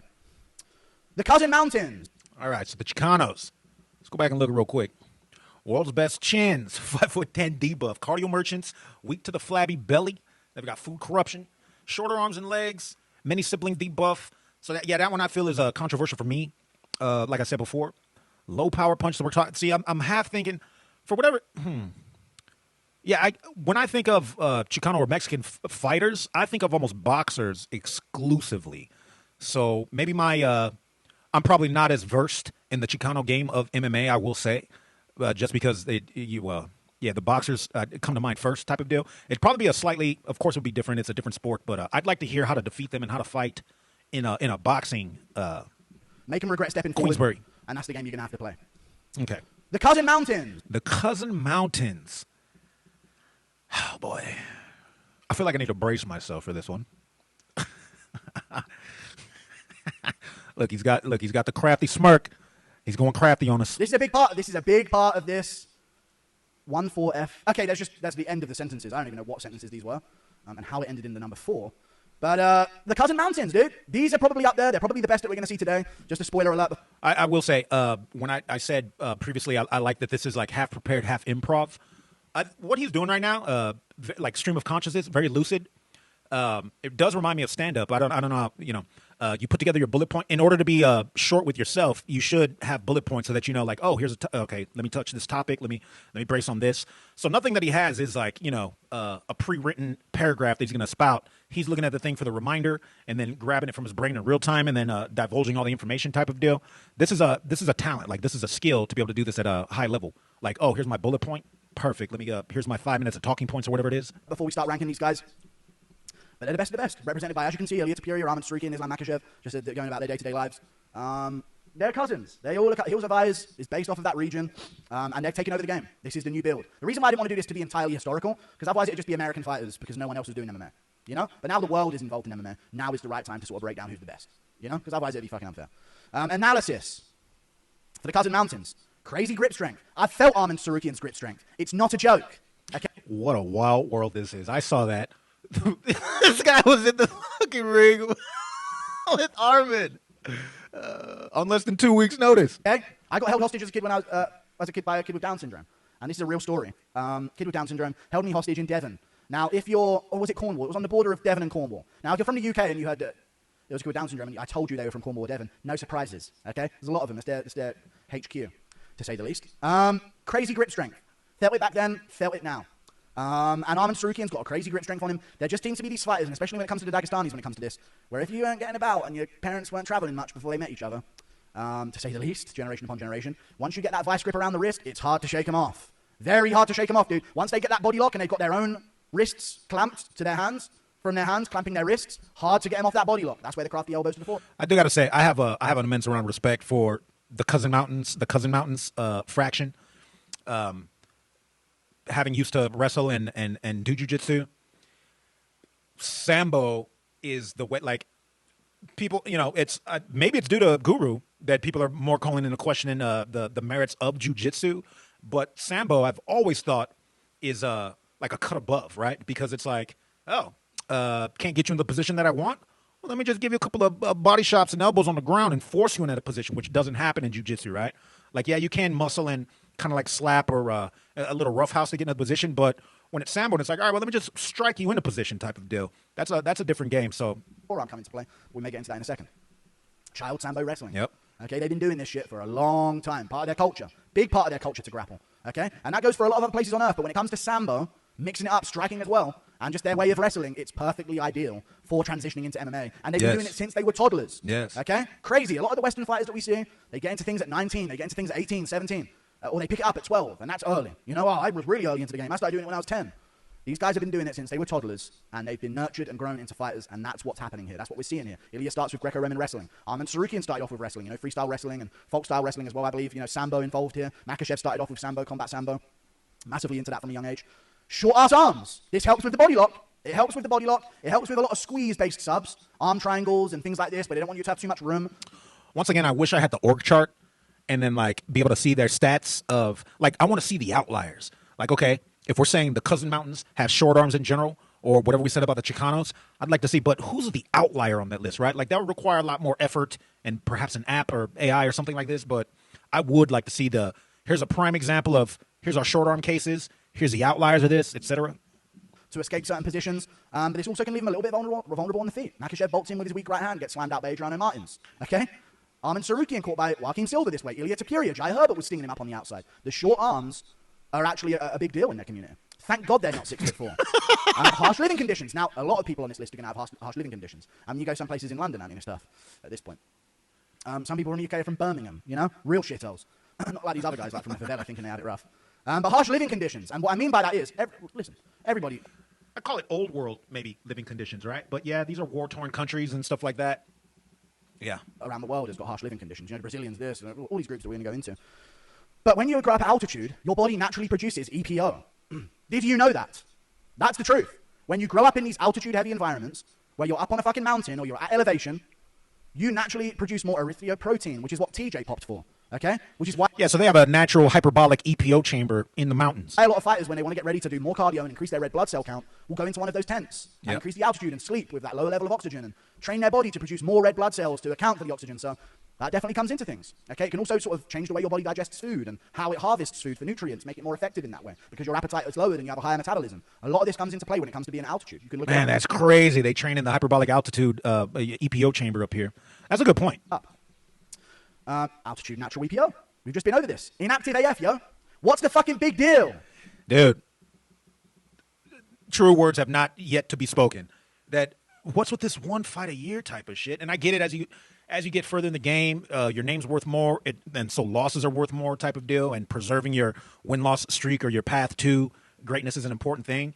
But it is a little like, damn, we get to see them fight once a year. Like, look at Hamzat. What did he fight 3 or 4 times in that the COVID era? And then it's been like once every year to year and a half since. And it's like, yeah, they built their legacy and we get to see them. But, man, I wish we got to see some of these fights way more often. Look, maybe not a popular opinion now, but one of those, if you look at Ferguson versus Khabib, all those times that they were scheduled, one of those schedulings would have aligned with, like, Ferguson would have had a much higher win chance percentage going into those matches due to preparation, timing, stuff like I do believe one of those schedulings, I wouldn't call it necessarily 50-50, but let's for the sake of argument, let's say there was probably a 64 or 40-60 chance that Tony Ferguson would have beat Khabib in one of those encounters, but you know, we never got to see it, and then Gaethje just beat the fight out of Ferguson, and you know, I watched that fight with a girl I was dating at the time, and it kind of ruined the night. Like, I was sad. She didn't want to see this guy get beat to death, basically. And then it's so weird how it turned, because in the first round, it was competitive. And if Tony had an extra 30 seconds on that first round and ever getting that uppercut snuck in there, you never know what would have happened. But, damn, what a loss. What's the big deal? Get in the cage. This is a part of this, okay? So their legacy sometimes is tainted because they don't get to speed run it. Okay, we see with Alex Pereira, and we're going to have some conversations real quick since he got into the game. Ilya Tapuri is going to be in those conversations, so is Makhachev. But Arman Sarukian, side quests are fun. Get in the UFC cage.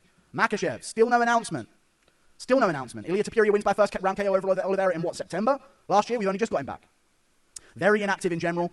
Usually don't show up unless 100% healthy. Arman here's looking at you, by the way. But there you go. Very inactive. That can cost. No women's right buff. They ain't listening to you. Oh, boy. Wait, no women's rights buff. Oh, hold on. This is what I should have mentioned earlier. Natural selection, baby. You know? Natural selection. These guys short as shit. Want to know why? Hey, women don't get to say, 6'2" and a six-pack. They have to. Okay? They have to be with these guys. Okay? Which is why you often see a lot of shorter fighters from this region. And if they're massive, they're hideous, like Ankalaev. All right? Absolute, or Gassiev. Just some absolute monster comes out. Because there is no choice. Okay? And the choice is made. You don't get to dream of this 6'4" guy, this Chad that's going to sweep you off your feet. You get an Ilya's granddad. You know what I mean? 5'2", Georgian guy. All right? And no comment. That can be a buff. There's none of that for them. So they're sort of doomed to the lower weight classes for this very reason. Great hairlines, though. But then no women's rights debuff. Dinner's done when they get home. Makhachev can abandon his kid in Dagestan, no questions asked, and just train in AKA for 6 months. I'll be back when I'm back, bitch. You know? Can you imagine if Pimlet tried to pull it? Never in a million years Pimlet could pull that shit off. Never in a million fucking years. Never, okay? You just can't pull that shit off in our world, okay? And that's the debuff right there. They ain't got nothing going on. They ain't got no freedom. You have to listen to their day. After you just got done getting fucking low-kicked in sparring, your calves are shot to bits, now you got to listen to her problems. Not a fucking issue in their world, okay? And ignored and not scrutinized as well, which is a big buff for them as well, because they're different, so they're not a target. So as not to be offensive. So they can just keep doing it, and no one's going to have a problem with it, okay? No women's rights debuff. No yapping, don't have to cook your own dinner. You just do whatever the fuck you want, put a baby in there for every 4 years, and boom, you're back out in AKA. I have no opinion on Muslims and the interaction between them and their women. not being Muslim, I can't personally relate, so I don't necessarily understand. And I'm used to American women, so it's like it's not the whole culture shift it's very alien to me actually. Need our gyms low-key. Shut the fucking gates. It's high time we start playing like a team. I'm looking at you, Extreme Couture. I'm looking at you, a.k.a. You did this to us. You traitors. Javier Mendez. Traitors, Daniel Cormier did. We wouldn't have fucking heard of this lot. All right? We wouldn't have fucking heard of them. Don't give them our hyperbaric chambers, our world-class masseuse teams that are coming out there, our great dietitians, and all of this stuff. Let them fucking rot, okay, and figure it out themselves. And make their own hyperbaric chambers. I know they hop in the ice every now and then, and that is fun, don't get me wrong. Don't bring them over here, dude. I fully disagree. I like, hey, won't you come over here from that camp or whatever, and then we make a super camp, super team of, hey, can we go to use your facilities over on the other side too? I think that's a massive benefit. I think it goes a long way, and he's arguing against it because, hey, what are you doing? If you're trying to strengthen the independent factions, then he's got a point. But other than that, I think what do you call it? We're gonna raise all ships, tide type of. What are you teaching them how to box for, Javier Mendez? Whose team are you on?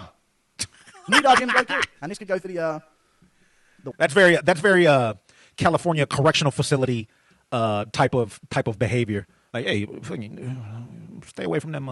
Wine Alliance, and many others on this list. It would be nice. Nothing without MMA. This is an advantage. Okay, you'd never hear about them if it weren't for MMA. From these parts of the world, like this is what it is. I'm going to be an MMA world champion, and this is all I've been working towards. I'm not putting my foot in other things. You know what I'm saying? I'm not starting up a little side hustle for when MMA training gets a bit boring. That's not on their fucking mind. What year do you think like a Dagestani will be in the NBA? Let me know. Abubakar Nurmagomedov wants to play CSGO with Demetrius Johnson. They smash his computer to bits. Umar Nurmagomedov was reading a book about an Italian and they fucking told him off about it. Nothing without MMA. It's their life. It's all they do. It's all they focus on. Eat, sleepy, train, repeat. No questions asked. How to fight. Ooh. And this is where I've been. Now this is. So how they fight? I mean, we know So once again, I'm not. Like, can I recognize? Yes, our striking fights typically more full of oh shit moments and make everybody stand up and cheer and lose their goddamn mind. And then you got the just bleed type of UFC fandom guys. Yeah, that exists. And then are there fights boring where you're just smothering them and oh look, we're just watching them hold each other? Like yeah, that exists, but there is something to be appreciated at all times, sort of in technique. But there's a lot of scrutiny on this style of fighting. Complicated, okay? Because we've been trying to figure this one out for a long time. Now I could just say be Sean Strickland. Okay? And just tell just be Sean Strickland, dude. Get it done. Be Sean Strickland, get it done. Fuck these guys. But you know what? Mix them up. I hope when Strickland comes to kill Tony that I get to see him that week. Up University. You got to mix it up, dude. Get the grippers out. Mix them up University. You got to shoot on them. You got to throw kicks at range. You got to box on the inside. There's not one way of doing it. Okay? They're going to mix it up on you. You got to mix it up on them. You can't be a JDM out there not wanting to get taken down and only wanting to strike. You can't be a Duplessis out there only looking to put hands on Makhachev, on Chimaev and not looking to kick. Strickland had to wrestle back. He had to scramble back on the ground. Volkanovski had to do the same thing when he had success against Makhachev in the first fight. You can't be avoiding a part of the game. You have to enter mix-em up University and shift up the game on him. Get the grippers out. What does that even mean? It's not. I can't tell. Are we how to defeat? Like how to fight and defeat them, or how they fight? This is a little confusing right now. Get the grippers out. What did I mean when I typed that? I have no idea. Hey, he put up how many bullet points has he gone through himself finally, and then one of them slipped. Hey, it's understandable. You still okay? You just your availability of improv it drops down 1/9, so we're at 99.99% instead of 4 9s. Defense heavy stand up. Maybe I'll think about what the get the grippers out meant. Oh, this is how they should fight. Oh my fucking god. Oh, that's what I was saying. They're going to be a. That's what I was saying. A little confused. Prodigy of mix-em up University on you. They're going to get the grippers out. This is the grippers. Inbred grip strength, weird grip strength. You can't explain it anyhow anyway. How do they have this level of grip? Okay? It's dangerous. Not going to let you get away. That's just how it is. Get the grippers out, people from this region. You got to put wrist control out there, dude. Get wrist control, get the body lock, start doing things from there. You're going to have a very difficult grip to break, just naturally. It's in you. Defense heavy stand-up is a lot of these guys' games. Ilya Tapiri is going to figure you out at range for a little bit first. A little bit of head movement, even if he doesn't need to. He's just going to make a little moving target while he gets a few calf kicks off. High and tight guard, moving out of the way of a few shots before he starts letting go his combinations. Arman's the same thing. He'll throw an axe kick out there just to get you to show him some respect. Okay? He'll back up a lot at first. Keep his range, parry away a few kicks. They're easing into a fight. They're very defense heavy. Makhachev, very underrated defense. I think he's one of the least hit fighters in the sport for this reason. But he's very, very defensively responsible on the feet since he got slammed out by Martins, where he rushed in. Since then, he's never really rushed. I've been meaning to go back and watch that fight, actually. It's been a while. He's a counter striker. He'll kick you at range. Once he starts getting momentum, he'll start looking for some combos. But really, he's very defense heavy. Tard squeeze chokes.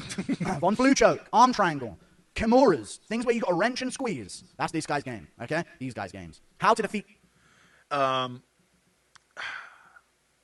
recommend everybody get to a gym and not like you need to get strangulated. You need to feel what it's like to go out, and then you need to feel what it's like the day after when you're like, man, this feels like my esophagus has shifted 2 inches to the left. Like there's a real thing. There's just no, get out of jail scot-free, no damage buff. Like you feel that type of stuff the next day. But anyways, Eat them.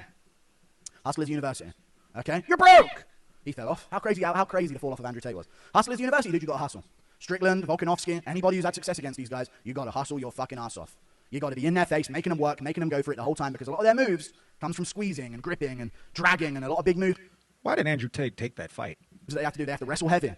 What did he have to gain? He had everything to lose for that. A lot of the moves that they're not throwing away gimme strikes. So you got to keep hustling. You got to keep them working, and hopefully there you can slow them down enough to where you can start getting some offense going. Elbow the forearms. Piotr Jan taught us this move. You have to elbow the forearms when they're body locking you, and they're trying to take you for a ride. You have to elbow the forearms of these guys. Crafty elbows to the forearm, smash them up, and it's going to start to break that grip. That's actually that's interesting. That's like investing in body shots, but it's on their grip strength. That's very interesting. Strength that they're going for, okay? The elbows to the forearm are a crazy crafty move that Piotr Jan invented to deal with Merab Dvalashvili, okay? A crazy crafty move, and that's something you should be looking at. Crafty bag of tricks, Piotr Jan. That's all it comes down to. Volkanovski, Piotr Jan. Inside low kicks. Stomp the lead leg. Mix it up on the inside. Go for your own little trips and throws that they're not going to see coming.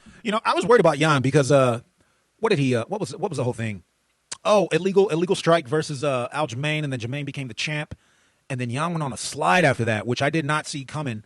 And then once you start sliding, it's like, oh, you start to write people off, and then hey, look at him now. I'm glad he's right back where he is because like dynamic fighter, riveting, really fun to watch, scary individual, and if I was 7 foot tall, I wouldn't want to fight that guy. Got to have a crafty bag of tricks. Have to have a crafty bag of tricks. Target the body. I can't tell, but I think they're weak to the body. Don't know what it is about them. When I hit Arman Sarukian with that knee when we were grappling illegally, I heard him go, I swear I heard him. Did he really? When I hit Arman Sarukian with that knee when we were grappling illegally, I heard him go, I swear I heard him. Okay? And that's when he started me on my fucking head. That's almost a reflex. That doesn't necessarily mean some things you can't control, right? Like, you can get jabbed and smile back and nod and be like, yeah, I like that or whatever, or a nice one or whatever. But sometimes the air just leaving, like you get suplexed or something like this, air leaves you, it might come out with a little grunt. But wow, I need to go rewatch that now. He need him. I kind of remember. I kind of don't. I think they're weak to the body. We're making shit up. These are the difficult guys to try and say how to defeat. He's making shit up. But I think they're weak to the body. Heavy trash talk. Trash talk them up. Make it emotional. Take them away from that game plan. I'm losing water here. It's that hot in the UK. I think that goes both ways. Some guys, some guys they're a fortress. It doesn't matter what you do or what you say, and everything you say will and can be used against you type of deal. And then other guys, maybe it plays into the thing. Like, hot button topic. I feel like Adesanya's slide is ironically timed with all of the outlash or whatever you want to call it that ended up getting from like the guru community and everything that everybody was like that debuffed him somehow. It really did. UK. Take them away from the game plan. Make them want to beat you up, not just control you. That's when you're going to get some openings. Trash talk the shit out of them. They don't like it. They're not used to it. They're used to complete respect. Fucking get Western on them, dude. Call him a bitch. See what happens. Gaethje just brought up... Nope. Never in my life. Never in my life would I tell some dude who knows Sambo his mom's a bitch. I'm saying I know why his wife left him. He's already trying to take advice from this video and I haven't even fucking posted it yet. I just saw Gaethje said on Twitter that no wonder his wife left him. I couldn't stand being around that guy. He's trying to get into the head of Ilia Topuria. We move on. I cannot wait for that Gaethje fight. All right, we're ready. So let's look back. So this was, dude, super interesting point about the living conditions and the altitude, the EPO stuff. Give or take on the women's topics. They need our gyms. They need our it's like, would you not want to? If you hear like, hey, this region has a bunch of Saiyans and they're friendly and we can train with them. you're definitely going to want to train with them. But if you're trying to keep your factions pure, if you don't want any other faction to rise but your own, then maybe that's a problem. But yeah, they need not that they need it, but I think it's definitely benefited everyone who's taken in anybody from these Caucasus Mountain regions, because they're going to elevate your team too, you know. So, but yeah, crazy grip strength, all this stuff. Yeah, kind of less defined maybe about the Cousin Mountains of how to defeat these guys. I've thought for a long time that the rules in general sort of benefited their style, right? Like if you could do more crafty stuff while you're on the ground, and there were less rules involved with what type of strikes you're allowed to do when you're on the ground or when both people are grounded or whatever, I think that changes it a little bit. I think it's sort of been in their favor, but yeah, it's a hard group of guys to defeat. He's trying to get into the head of Ilya Tapuria. Hard group of guys. Here we have the Samoan flag. Here we have the Hawaiian flag. Max Holloway is doing a lot of heavy lifting in this department. Kaikan Market III, Yancy Medeiros back in the day. But other than that, So we took them out of the Americans. So, you know, he's not a YN, and I guess none of the YNs are Americans. And then the Americans, the boys. It's like, okay, so we got, like, I'm seeing the divides here. Okay. So it's like the Pacific Islander. What are these groups of ethnicities? We got the Blobs. The USO Blobs. Oh, let's go, friend. Oh, yeah, let's go. Oh, come on. Let's fucking swing it out. Let's go. The USO Blobs, dude. So I know he's talking about blobs, but, dude, say what you want about, what's his name, Dan Hardy. But, dude, those backyard scraps, those 1 minute backyard scraps in the tournament bracket format, dude, that reminds me of, like, the Kimbo Slice type of stuff, bum flight. Like, it's, cutting edge is the wrong term, but that is a very interesting method to take in and watch a bunch of fights. Like, that puts, you know, I don't know. I've never met a power slap fan in my whole life. But people see that stuff because it's highly viralized. But dude, I love watching the USO dudes fight at those backyard brawls. These are the guys. We're going to get into the analysis. 1-4. You know, 1-4 out here. JM, I'm a 1-4 veteran. Boss of my hood because I back my section. When I met the streets and slapped that thing like I knew I found my obsession. And me running the porno question, swearing he up, I saw I pressed him. Let us see CYP or legs so to leave his chest without no injection. 1-4 been putting in work since me hiding days on the curb. Then proud to say from this day forward that him up on his shirt. 7 putting up on his shirt. Just fill up the car in lurch, got things on hips, watch ops disperse. I back my shank and you pull yours and see you'll take off first. Don't whinge and cry like Miz or Matt go grip and ride. Caribbean clips and slide. Somebody grab this, throw a beat on, and put it out on the internet. This is a different side. Come out and ride for your friends because someone got dipped in the shush is covering up and saying died. They're quite dangerous. The USO Blobs. Crazy fuckers, okay? We've got the guy from some Disney film, Big Blob, and we've got Jonah from Tonga. Oh, sir, what's good here? Sorry about that, sir. Oh, what am I supposed to say? Jonah from Tonga's up here representing the USO Blobs. Analysis. One-shot KO power, dude. Look out! The Blobs are here, okay? There's a reason why they take up the vast majority of Dan Hooker's backyard participant. These guys love brain damage. Yeah, there we go. They love CTE. They can't get enough of it. Oh, yeah, I remember what I ate for dinner yesterday. It's no good. Somebody fucking slime me out, eh? They love a bit of one-shot clobbering. Get it done, dude. They go out there, get it done. Big shot on the chin. Down you go. Justin Tougher.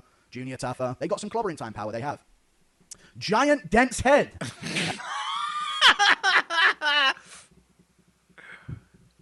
Guru looks like he got a giant dense head too, but... Okay? Through years of ramming that, I don't know if it's like coconut defense, evolutionary over time. I don't know what it is that's giving them their giant, dense heads. Even Max Holloway at 145 has a giant, dense head. And he's far separated from the Samoans and the Tongans and the Fijians and the fucking New Caledonians. Are they New Caledonians and such? Yeah, Shay Brave, PA from the area, Western Sydney stand-up cozy. Yuck, that's harsh, me lad. Sorry. Adelaide. Morbidly obese. They're morbidly obese. They're no... like... highest probability of dad bod faction, yeah. James, you know, welcome to the team. I'm not that fat. But either way, they are blobs. They are morbidly obese by trait. I don't know why this is. Morbidly obese by trade. But they love their food. Good bit of scran, eh? Let's go. Good on. Let's get a bit of grub, eh? A bit of grub, they say over there. Morbidly obese, these guys. Stuffing their fucking big, dense heads full of food. They love it. Can't get enough. And it's a big thing. And that also is going to open up some avenues for when you're trying to take them down. You know, they already can't get back up if they're on their back. If you put them there, what do you think is going to fucking happen? We've seen this with Taito Ivasa many times. Different kind of fat. I haven't watched like the last maybe 2 or 3, maybe 2 Taito Ivasa fights. What's the skid? 6, 5, 6, 7 like that, something like that right now. Went from highly entertaining and meme worthy to like, man, if you've been betting on that guy, you know, you lost everything. True. It's saggy. It's not really there. It's so fucking weird, the fat that they have. Okay? They're not fat like a guy, like a sumo wrestler. They're not fat like a British bloat-maxed geezer, okay? They're not fat like a Greek guy with a fucking massively bloated stomach on the beach, just looking like a cow that you should, like, you know, make a little poke with one of them things that lets all the gas escape from his gut. Like, it's a different kind of blob. It's a sleek, hip blob. Like, it's... They're fat like, if you watch American football, they're like if a fullback would, like, used to be a lineman. Like, they've got, like, that fullback, they're full-backed. Yeah, they have that, like I said, dad bods. It's that athletic dad bod build. It's kind of, like, cool that they're morbidly obese and soon to die and lose a foot to diabetes. It's kind of like a hip thing, okay? Dense, wide hips, big legs, like it just all falls off of them like a melted ice cream. It doesn't fold, and not too many tits, it just all goes at once. It's not like the tits hold up and just sag there as tits, it just all goes. And then before you know it, they're tucking it into their shorts in the middle of fights. You know, it's a weird kind of fat. I don't know why I included that. Again, with the giant dense head. It's a giant dense head. Please tell me I haven't messed this up. It's a giant dense head. It's massive. Calf density buff. He put in a lot of hard work to this, but it's funny to see it's funny. It's callbacks. Never go calf kick with a Polynesian. Never in a million fucking years, USO. Hey, all right? It's swallowed. It's swallowed. Don't go to the legs with them, dude. Don't go calf kick. Unless you're a real blob like Lou Sutherland, then you can get crafty with it. You're a bag of tricks. Again. It all comes circling around. It all comes circling back. Unless you can afford to get crafty with your bag of tricks. We ain't going calf kick with one of these guys. It's as if there's only so many traits that you can have. So we had to, like, dealer's choice, deal them out and separate which ones made the most sense. Because really a lot of these are truly universal.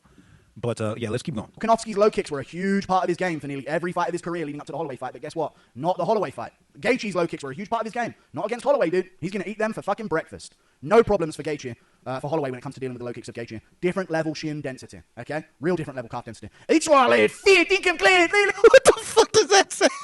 Twilight fair dinkum. What the fuck does that mean? Let's go. Okay, real different level calf density. Each one lad, fair dinkum clear. Let's go. Each one lad, fair dinkum. You know, let's hold. Don't touch. Adelaide, you know? Clobbering time. This is a real thing. This is a real thing. And if you want to see clobbering time, watch Dan Hooker's Backyard Scraps or whatever the name of it is now, okay?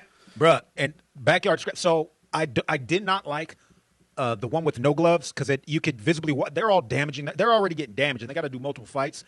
But your hands are going out in literally the first fight that you're in. I feel like that one was maybe the weakest of them. Still highly entertaining to watch, but then you just start feeling bad for them because it's like, dude, I just watched him punch that last guy on his forehead. Like, all his knuckles got to be bust by now. Clobbering time is a very real thing, and it's a place that certain fighters go to. And some are more prone to it than others, and I think the USO Blobs are the most prone to clobbering time, okay? And it can be a real problem. It can be a real problem, or it can do them very well, where they know they're going to go blow for blow. And their chin stats improve, and their power stats improve. However, Jargis Danho, Jorgen De Castro have all taken advantage of this so-called clobbering time. Okay? Where they've seen them go into clobbering time and it's their chin tucked and now it's time for them to go for these big KOs. And all of a sudden they're getting slimed out trying to rush in because they've entered clobbering time and they can't see anything. All they can see is nothing. They're just turning into a bunch of fucking bionicles and they're just rotating at the fucking shoulders, swinging their arms forward with their chin tucked. And before you know it, they're slept. Clobbering time can be a blessing and a curse. Weight cut debuff. You know, there's almost like a lot of overlap, in my mind anyways, with the USO Blob faction and the Chicano faction. It's like they're the I don't know, the equator's the wrong term. But it's like they're like a subsect. These guys ain't trying to make weight. They have a phobia of scales. They can't. Making Tuivasa look at a scale 24 hours before he fights should be fucking criminal. Giving him that PTSD and trauma. He's been skipping scale duty since he was 12. Fearing it. Fearing the day he has to look at a scale. Well, now you're making him do it 24 hours before the biggest fight of his life. It's a weight cut debuff. Let them blob. If you're a Samoan or an USO blob, you have to be allowed to break the heavyweight limit. McFarlane and can't get up. Of McFarlane and can't get up, eh? They're that fucking built that way. If they fall over, it's just tough for them to get back up. Okay? Like roly-polies, turtles stuck on their back. Okay? Real problem in their game. They've McFarlane and can't get up. Okay? And it's a real problem, dude. You see it with Tai Tuivasa. When he gets taken down, crash. It's not like a regular takedown. It's not like a guy getting taken down and he scoots to his ass and gets to the cage and, you know, he just goes down but still posts with his hands and lands on his back, but he's scrambling immediately. We see that with every other type of fighter on the roster other than the USOs, okay? They really do land differently on the canvas. It's a slap. It's like a sludge hitting the canvas, like you just spilled a cup of jelly. You know? Whoops. Like it really does land like that on the canvas. Who's ever spilled a cup of jelly? And then boom, they're stuck. They become one with the canvas. And it's very hard for them to get back up from that position, and we'll get into how to fight them in a second here. Cardio poison damage. The more you fight, they start losing HP points. Every second the fight goes on. Every single time. Highest drop-off of your VO2 max EPO? Probably. I mean, damn, is that true? I don't know. Dan Hooker's like, maybe somebody's got to have that title. Tuivasa is going into round 2. He's on 20 HP. You know, he's already thrown 5 punches in the first round. It's Yeah, tough, he's dude. a prime Poison. example. Can't kick above the waist. I've never seen one of them kick above the waist. This is why Holloway is a gem amongst them. He's their only hope. He is the savior of the Polynesian community because he'll throw a spinning back kick to the body. They've never seen anything like this before. Never. I think if Max Holloway had a longer ape index, he may have been completely unstoppable. I think at a certain point his reach has definitely been a massive. It's a debuff. It's a disadvantage. Seen anything like? Oh, what's this guy's doing witchcraft? He's a big frame guy. Was he 6'1", 6'2"? Used to be at 145, but his arms are like 2 feet long. He threw a teep. You know? No offense, Max. Losing their mind, you should see Max stand at the beach. He's gone fucking insane, He's doing something other than putting his chin down and Like if Max had the McGregor reach, swinging for the fucking bleachers leg. You never seen anything like that. They can't kick above their waist. It's a real problem. Some of it's the belly getting in the way, but it's a real problem in their game. How to fight? Clobbering time? Bait them into it. Catch them in the middle of clobbering time. They love it. They can't help it. so that should say how they fight, I guess, to make it less confusing. Oh, CT, kill me in, lad. Kill me in, cousin. And all of a sudden they're swinging. You're peppering them. You're stinging them. Front kick to the face. Cyril Gane did this to Tai Tuivasa many a time. Sprawls of doom. Wait, this is what they should do again. They want to be in clobbering time. It's a double-edged sword clobbering time is what I'm really trying to point out here. Okay? They want clobbering time, but it can be a danger once they're in it. But it's their only hope. This is why they're not doing too well. Sprawls of doom. That weight, that upper body mass and sludge. If Tuivasa sprawls Sludge. on and put their head to the canvas, they might just fucking splat underneath him into sludge. Okay? Sprawls of doom. That's their main method of takedown defense, the USO Blobs, is the sprawl of doom. Okay? Calf kick exploit. You got to go for the calf kicks if you're an USO lad. If you're an Islander, you got to go for the calf kicks. Get that bone on bone. Test their shin density. They don't got it like you. Your legs have been trained since you were 6 years old and 500 pounds. That's fucking 4'2", you know? They've been trained to keep you up. So you got them big old calves on you. No subs allowed. Too much sludge. Too much sludge, too much slime, sagginess. Don't go for subs. You ain't catching a guillotine. Their neck, your arm is giving way for their neck. You know? It is. Their neck is like sort of like cozily getting like a comfortable cushion around it for a second. It's not like this hard mass. They're just becoming one with the sludge when you try and catch them in an arm triangle. You know?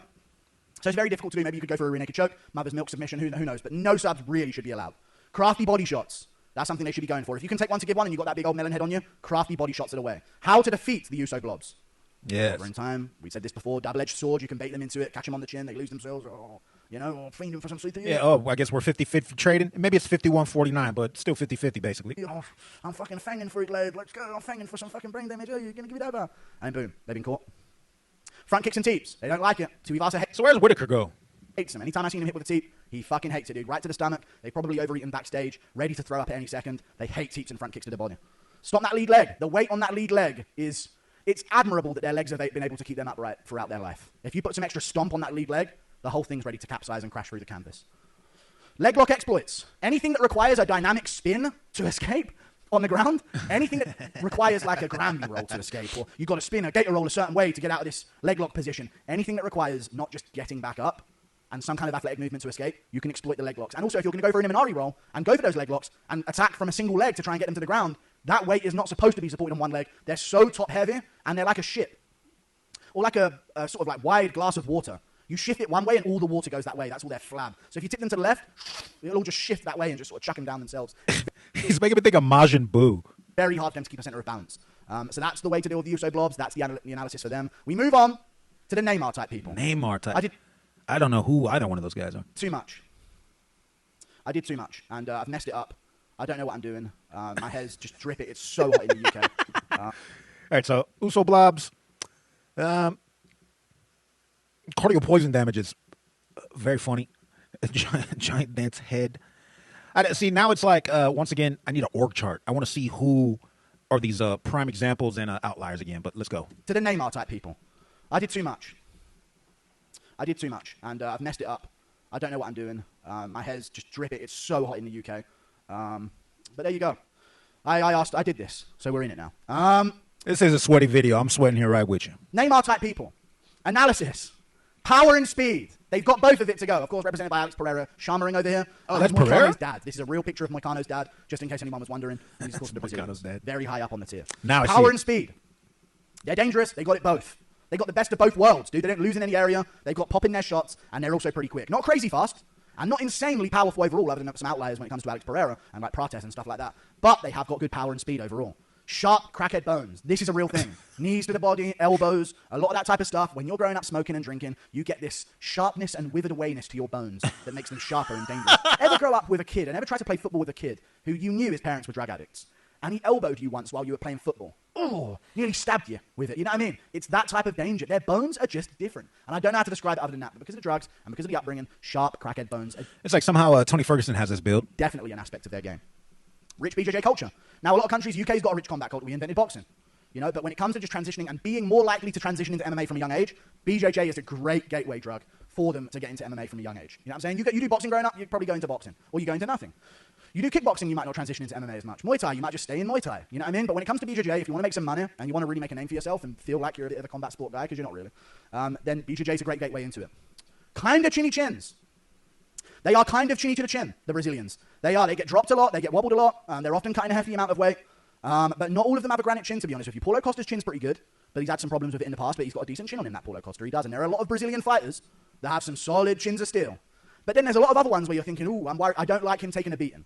You know, I really don't like, he's not the type of guy to take a beating and then throw right back in the pocket. So kind of chinny chins. What was the last Gracie that was in UFC? I'm trying to think of... I can't think of his first name. Chins aren't the most durable. It's not Mexican level. They're a bit of a glass cannon type of build, and I'm not just basing that purely on Oliveira. It does seem to be that way with the Brazilian fighters. A little bit of a glass cannon type of build. Chinny hearts. Chinny hearts. When things aren't going their way, very typically it goes all the way wrong. Okay? It's very rare that you'll see it, and this is where Alex Pereira's win over Adesanya in the first fight was very impressive to me. But even then, it took him 2 rounds to recover from Adesanya simply scoring a takedown on him.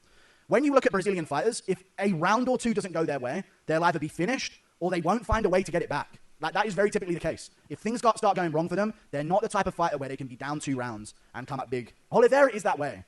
But his heart was often in question early on. This is fighter to fighter, a generalized thing, because I feel like he had this for the Wyans as well. Do you know what I'm saying by this? It's hard to explain. Oliveira has definitely made some improvements in this department, and he's been dropped and came back to win by TKO. So there's no denying his heart now. But I think overall, then, Oliveira kind of sets the standard for them in this. But even him earlier on was kind of falling into this sort of routine. But I just don't see them as the type of like, oh, you've beaten for 2 rounds, but watch out, come the championship ones. You know? It's either going their way or it's not, or it's complete fucking chaos. And sometimes they can thrive in the chaos, like Charles Oliveira. Opportunistic finishes, or opportunist finishes. Oliveira, Alex Pereira. Some moments that happen in fights that could take away a fighter's attention or distract a certain fighter, that's where the Brazilians come into play. Boom, they're on your back. Boom, they're on a leg lock. Yeah, boom, they chinned you. Boom, they caught you in a guillotine while you're shooting for a takedown. Out of nowhere type of finishes. Yeah, where it's like, all of a sudden the fight's over and 15 seconds ago you're just like, whoa, this is a great fight. I wonder, whoa, and then it's over. Are the Brazilians, okay? The Neymar type people. Very out of nowhere. A lot of other finishes you can sense coming. It's going to happen, it's going to happen. A lot of the finishes where you're kind of watching and going, oh, and out of nowhere something's in. It's locked in. Somebody's been dropped. Very Brazilian type way of fighting, to be honest with you. So I'd say opportunistic finishes are definitely their thing. Masculine, female pressure. Masculine, female I'm going to do a voice. I'm going to do 2 voices, okay? And you're going to tell me which one was the male Brazilian voice and which one was the female Brazilian voice. Okay, we're going to start with this one. Man, I'm not so happy, man. I just want to fight, man. Looking forward to this weekend, man. And you know I do this for Brazil, man. And now this is the second voice, okay?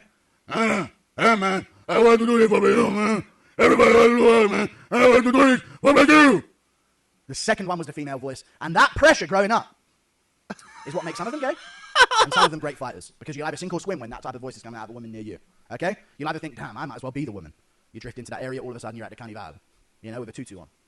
Or you're like, man, this woman's so butch, man. I got to be tough. I need to toughen up, man. You go to BJJ gym, you go to Muay Thai gym, you start training to be a world championship level MMA fighter. That's the difference, okay? And that's what the 2 ways, there's 2 paths that a Brazilian man can take.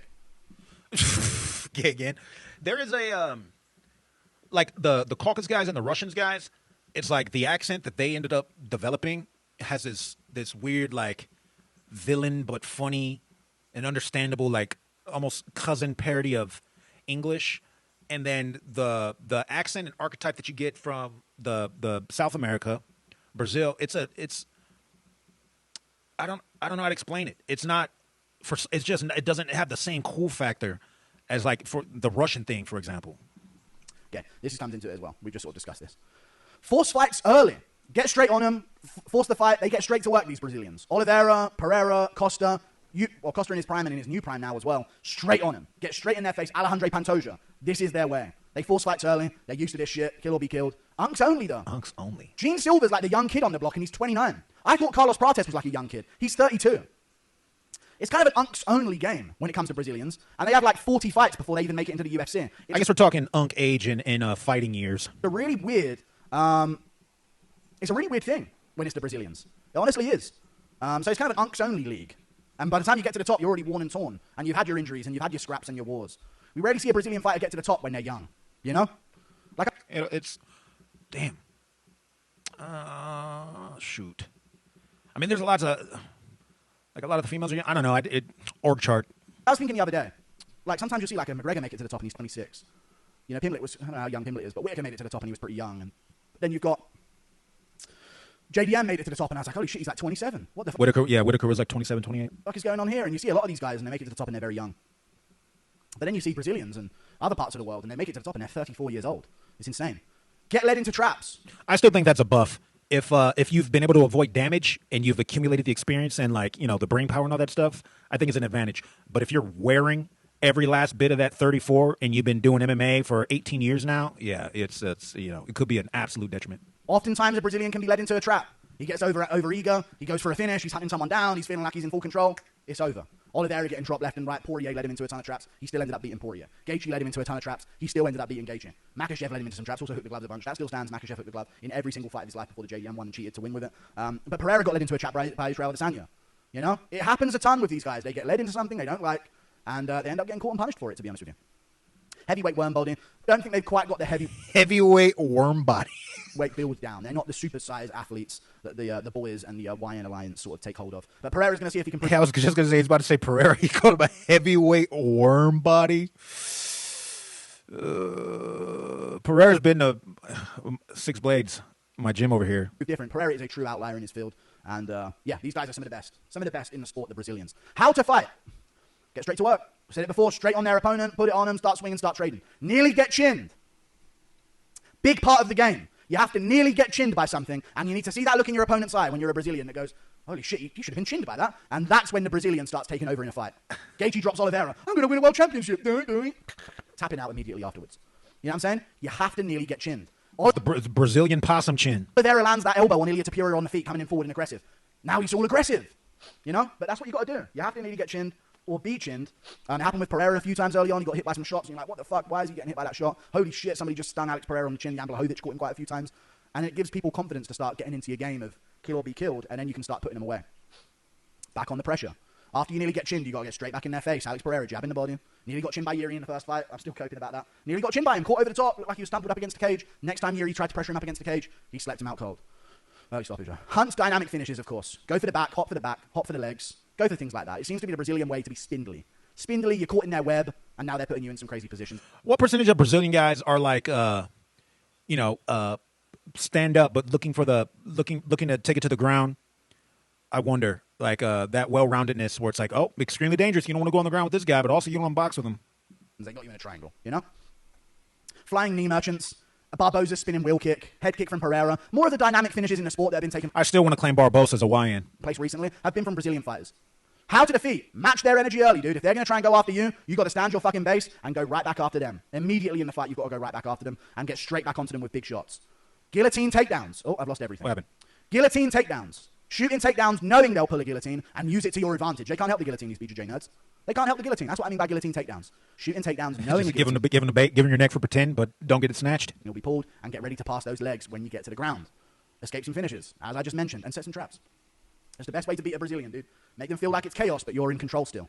Okay? Shoot your head into a guillotine. They'll jump it. Escape. Now their arms are busted.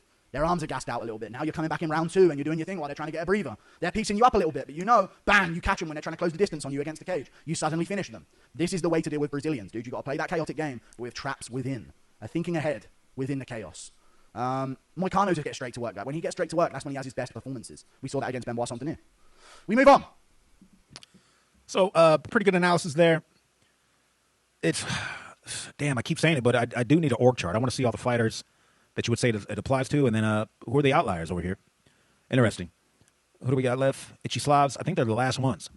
The Itchy Slavs. God, how long are we into this video? The Itchy Slavs. Now, what I mean by this is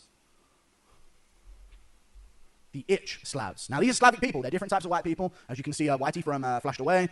This is Sergei Pavlovich, if you didn't know. This is literally a picture of Sergei Pavlovich yesterday.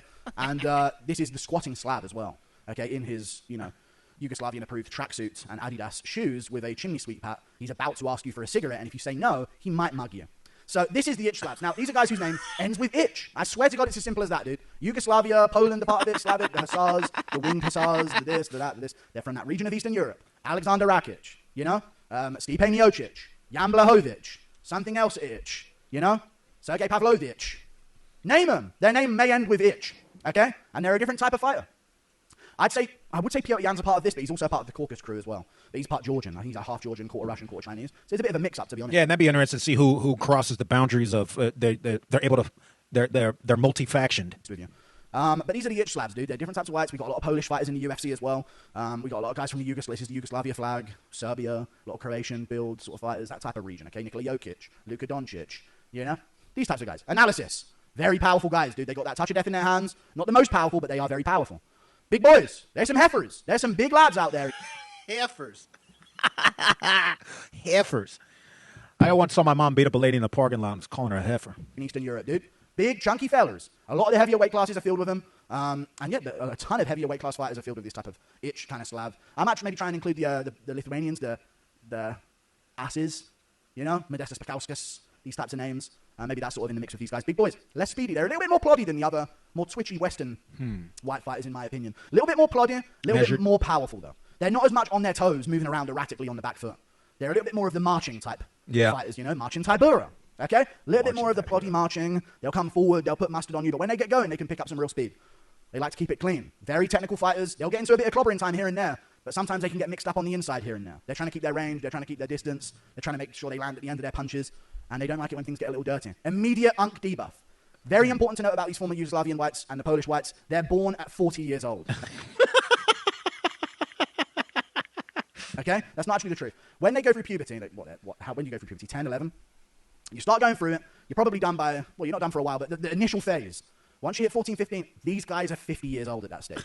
Cigarettes, they got a job, they got 3 kids that they got to deal with, they're heading down the market, they got a car boot sale going on. Yeah, they still got that old world to them. Weird shit, dude. They're just from another time. So they're immediately unks. If you think of one of them in the UFC right now, they're probably 40. Okay? Stipe Miocic. Pavlovich is the young kid. He's 35 or some shit. You know what I mean? Jan Blachowicz, unk. Out there doing his thing. So that's a part of this as well. Very durable. They are some tough cunts. They are. Some chinny and some... When you get on the other side of 35, 35 is young. When you're on the right side of 35, it's like, wow, look at this unk. Ways, but they got some big anvil heads, and they're quite tough. Predictable moves, though. They do the same shit. Very often they do the same shit. Ploddy plodsters, as we've been over before. Grappling bases. Okay? A lot of them are grappled as a kid. They've done a bit of wrestling, a bit of freestyle this, a bit of Greco-Roman that. That definitely comes into play. And then... Oh, for fuck's sake, dude, I'm losing it. Wobble merchants. They can often be wobbled. They can often be wobbled, trying to get overzealous and over. You know, Yuri starts to make it messy against Rakic, and he's jelly-legging all over the place. I want to add some of these pros and cons vernacular to my insulting vernacular. Stipe's trying to keep it very technical against Ngannou. He gets a bit crazy. He's fucking wobble merchant. That could be a thick girl. For a second after landing a good shot, he's slammed out cold. Jan Blachowicz rushes forward against Thiago Silva or Santos, gets slept out cold, being aggressive. Other than that, he's very plodding. Very, very plodding. Does his thing, stays very clean. This is their way of fighting. Pavlovich is the same way. He opens up against Aspinall, boom. He's out cold. So now he has to go back to his ploddiness. Now he's built up the confidence to be able to get aggressive again and slime out Talison Teixeira. Plod and jab. This is the game plan for the itch slabs. Plod and jab, chain wrestling. Mateusz Gamrot, I'm looking at you. When it comes to predictable moves as well, I'm wobble merchants. Mateusz Gamrot, I'm looking at you. Okay? Don't mean to point any fingers here, but when I'm talking about predictable moves and wobble merchants, I'm looking at Mateusz Gamrot big time. Okay? Same shit every time, same entrances for takedowns a lot of the time as well. Gets caught with a knee as he goes in, or an uppercut from Jalen Turner. He has to pull out a split decision where he's been dropped twice and somehow still win it. This is the Gamrot way, and chain wrestling is a big deal for him as well. Backwards plod KO. The backwards plod. They don't like rushing after, unless they're Pavlovich, they don't like rushing after their guys, okay? They'll back up a bit and wait for you to come to them, and then they'll catch you with some big shot. This was the Jan Blachowicz special, okay? This is the backwards plod. Gamrot stung the great Scott Holtzman. Okay, we're starting to diminish in effectiveness here as we go through the video. Punch on the break. Crafty moves off the break from the clinch. These guys get busy. We get into the how to defeat them. Erratic footwork confuses their slab brain. They don't like it. They got something moving around like a is their slab brain. They don't like it. They got something moving around like a mosquito. Schizoing around in front of them. These guys not plodding and jabbing with me. They don't like it at all. Pattern recognition. You've got to be able to pick up on their patterns. They do a lot of the same things over and over. Jan Blachowicz, it's the double jab. It got him in trouble against Bogdan Guskov. It's the double jab with Jan Blachowicz. It's the low kick, and then he'll throw the jab behind it. Or the jab and then finish, the jab 2 and finish with the body kick. He does a lot of the same things at different times throughout the fight. And if you can start predicting those things, you can start catching them. Racket does the same shit and nothing else over and over. So they have like the highest propensity for like a film debuff if you can watch their patterns. Over again in his fights. Gamrot have a lot of the same entrances. Pattern recognition is where you're going to be able to pick up on stuff. Make them lunge in. They don't like lunging in. If they've got to go after you and start getting hits on you, they're in some real trouble. Positional grappling is also the way if you can lock up a back take. Glover Teixeira used BJJ grappling against Jan Blachowicz. We also saw, Oliveira use positional grappling against Mateusz Gamrot as well. We've seen this many a time before. Positional grappling is the way to be able to beat that chain wrestling, cardio-heavy grappling style with a lot of scrambles and moves. It's why Arman had a massive problem with it because Arman's not a positional grappler. Arman is a cardio grappler himself. He's a chain wrestler himself. And Oliveira, on the other hand, even though he had a close fight in the grappling with Arman, he's more of a positional grappler, so he could deal with Gamrot's style a little bit better. But this is the Slabs with the squatting Slav and White Ether and the flushed away, otherwise known as Sergey Pavlovich. The last group, the Korean Zombie and friends. Okay? I promise this is the last one. We're pushing towards 2.5 hours into this video. I don't know Ooh, this is a dissertation. what I was thinking with this one, but I'm here for it. It's like an MMA capstone here. Very composed. Very composed, these guys. TKZ and friends. Very composed early. They're calm. They give you a couple looks, little shimmy at the shoulder. This is the game they play. Superstars early. Okay? Superstars early. They think they're the fucking next Conor McGregor, these guys. It's often the case. Because they have got a large superstar fan base early on, which is actually what I meant by this, by the way. I forgot that. But that's what I meant by this. They do have a superstar fan base from early on in there. If you look at their YouTube channels, they're getting fucking insane views on YouTube. I left a comment on Stungun Kim's YouTube page, and he liked the comment, and all of the Korean fans were typing in the replies, oh my god, it's the MMAGURU. I love you guys. You're a big part of MMA YouTube, okay? Big part of MMA YouTube. But they are massively into their fighters early on in their careers. KO Sukyoung KO, whatever his name is. Koreans are truly some of my favorite people on the planet. Can't remember his name. He beat Alban Elliott, he beat Philip Rowe. He's got a massive following through Stungun Kim's YouTube channel, so there's a lot of pressure on them early. So they're in the UFC debut like superstars. That type of like cockiness and swagger to them. We saw this with Jin Soo Young, who ended up getting KO'd by Daniel Santos when he missed weight. But he put away Jekka Salig with a counter hook. They've got this like superstar arrogance early. Chinny to the chin. Pretty chinny, I'll be honest with you. Some of them have got decent chins, but we often end up saying that they've got decent chins in the lower weight classes. Like the Korean Zombie had a great chin, but he was a featherweight. Very rarely you'll see these guys' chins hold up in the heavyweight, middleweight, like heavyweight, welterweight divisions without eventually getting slammed out. They've got good chins for their weight class, but it doesn't seem to translate when they start facing the real power punchers of the sport. So they do end up, they're also chinny to the body. A little bit chinny to the body, these guys. Yeah, just the body shot seems to affect them a little bit differently as well. It's hard-pressed to think of TKZ and friends that are like, welterweight and above type of deal. It's the durability problem, I think, with the Asian fighters. Their problem is in MMA. They're really good in boxing. A little bit baby weight merchants, and we'll get to that in a second. In the lower weight classes, of course. But when it comes to Asians in general, they're pretty glass cannon-ish, but the cannon ain't that cannon-y, if you know what I'm saying. Typically the case. A little bit chinny up top. We've seen that with Ming Yang Zhang recently, right? He just lost to Manyfield. And also a bit chinny to the body. When it comes to getting crumpled to body shots and kicks and stuff like that, we see that quite a bit to them. And also chinny to the legs. A little bit of a durability diff going on. They're in a great society over there. They ain't got no types of... Chinny to the chin, chinny to the chin, chinny to the body, chinny to the leg. A little bit of a durability diff going on. They're in a great society over there. They ain't got no types of... They ain't got nothing to worry about over there in Asia. So it's just like they're all comfy. And all of that comfort comes at a cost. You know what I'm saying? Fish heavy diet. I don't know what that possibly could be. But a little bit chinny to the legs, the body, and the chin. In general, they're quite chinny. They're not as durable, which is why they're called sort of like held back. Lots of soy. Back to the babyweight divisions. And their diet. The Chicano go to the babyweight divisions. They're incredibly durable there. So, I don't know, just a little bit less durable than others, I would say. I'm surprised this soy's not out here. Heavyweight merchants is what we like to call that. Fast and springy. They're very light on their feet, and they're very light in general, okay? For their frame, you'll often see them with a giant fucking head, wide shoulders, long arms, long legs, and they're just massive for their divisions. They look like it, even if they might weigh less. They're still big for their divisions, because I think they're just light. They're light, they're not incredibly like dense, bone density-wise. So they're very light and floaty, and they'll sort of like float around on their feet on the back foot in time. They're very ready to spring out and land shots, and they're very fast off the mark. We see that with Dooho Choi and the Korean Zombie when he caught Moicano and stuff like that. So very fast and springy. High debuff a little bit. Rongju had this happen to him recently when they get hit to the eye. It does swell up crazy, and if it does swell up just a little bit, it is a thing. We're going to move on quickly, though. Kamikaze mentality. What was I doing? I feel like I wanted to skip through this one, but this is that could have been gold. Be fast off the mark a little bit.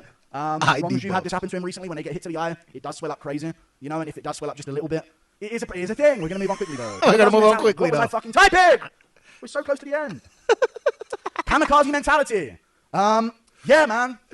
They just seem to... Listen, the Korean Zombie's going out. It's his last fight. He's Max Holloway. It's in Singapore. His fans are in the crowd. His family's in the crowd. He's had the best walkout of all time. What does he do? Hands in the air. And he just goes out there, kill or be killed.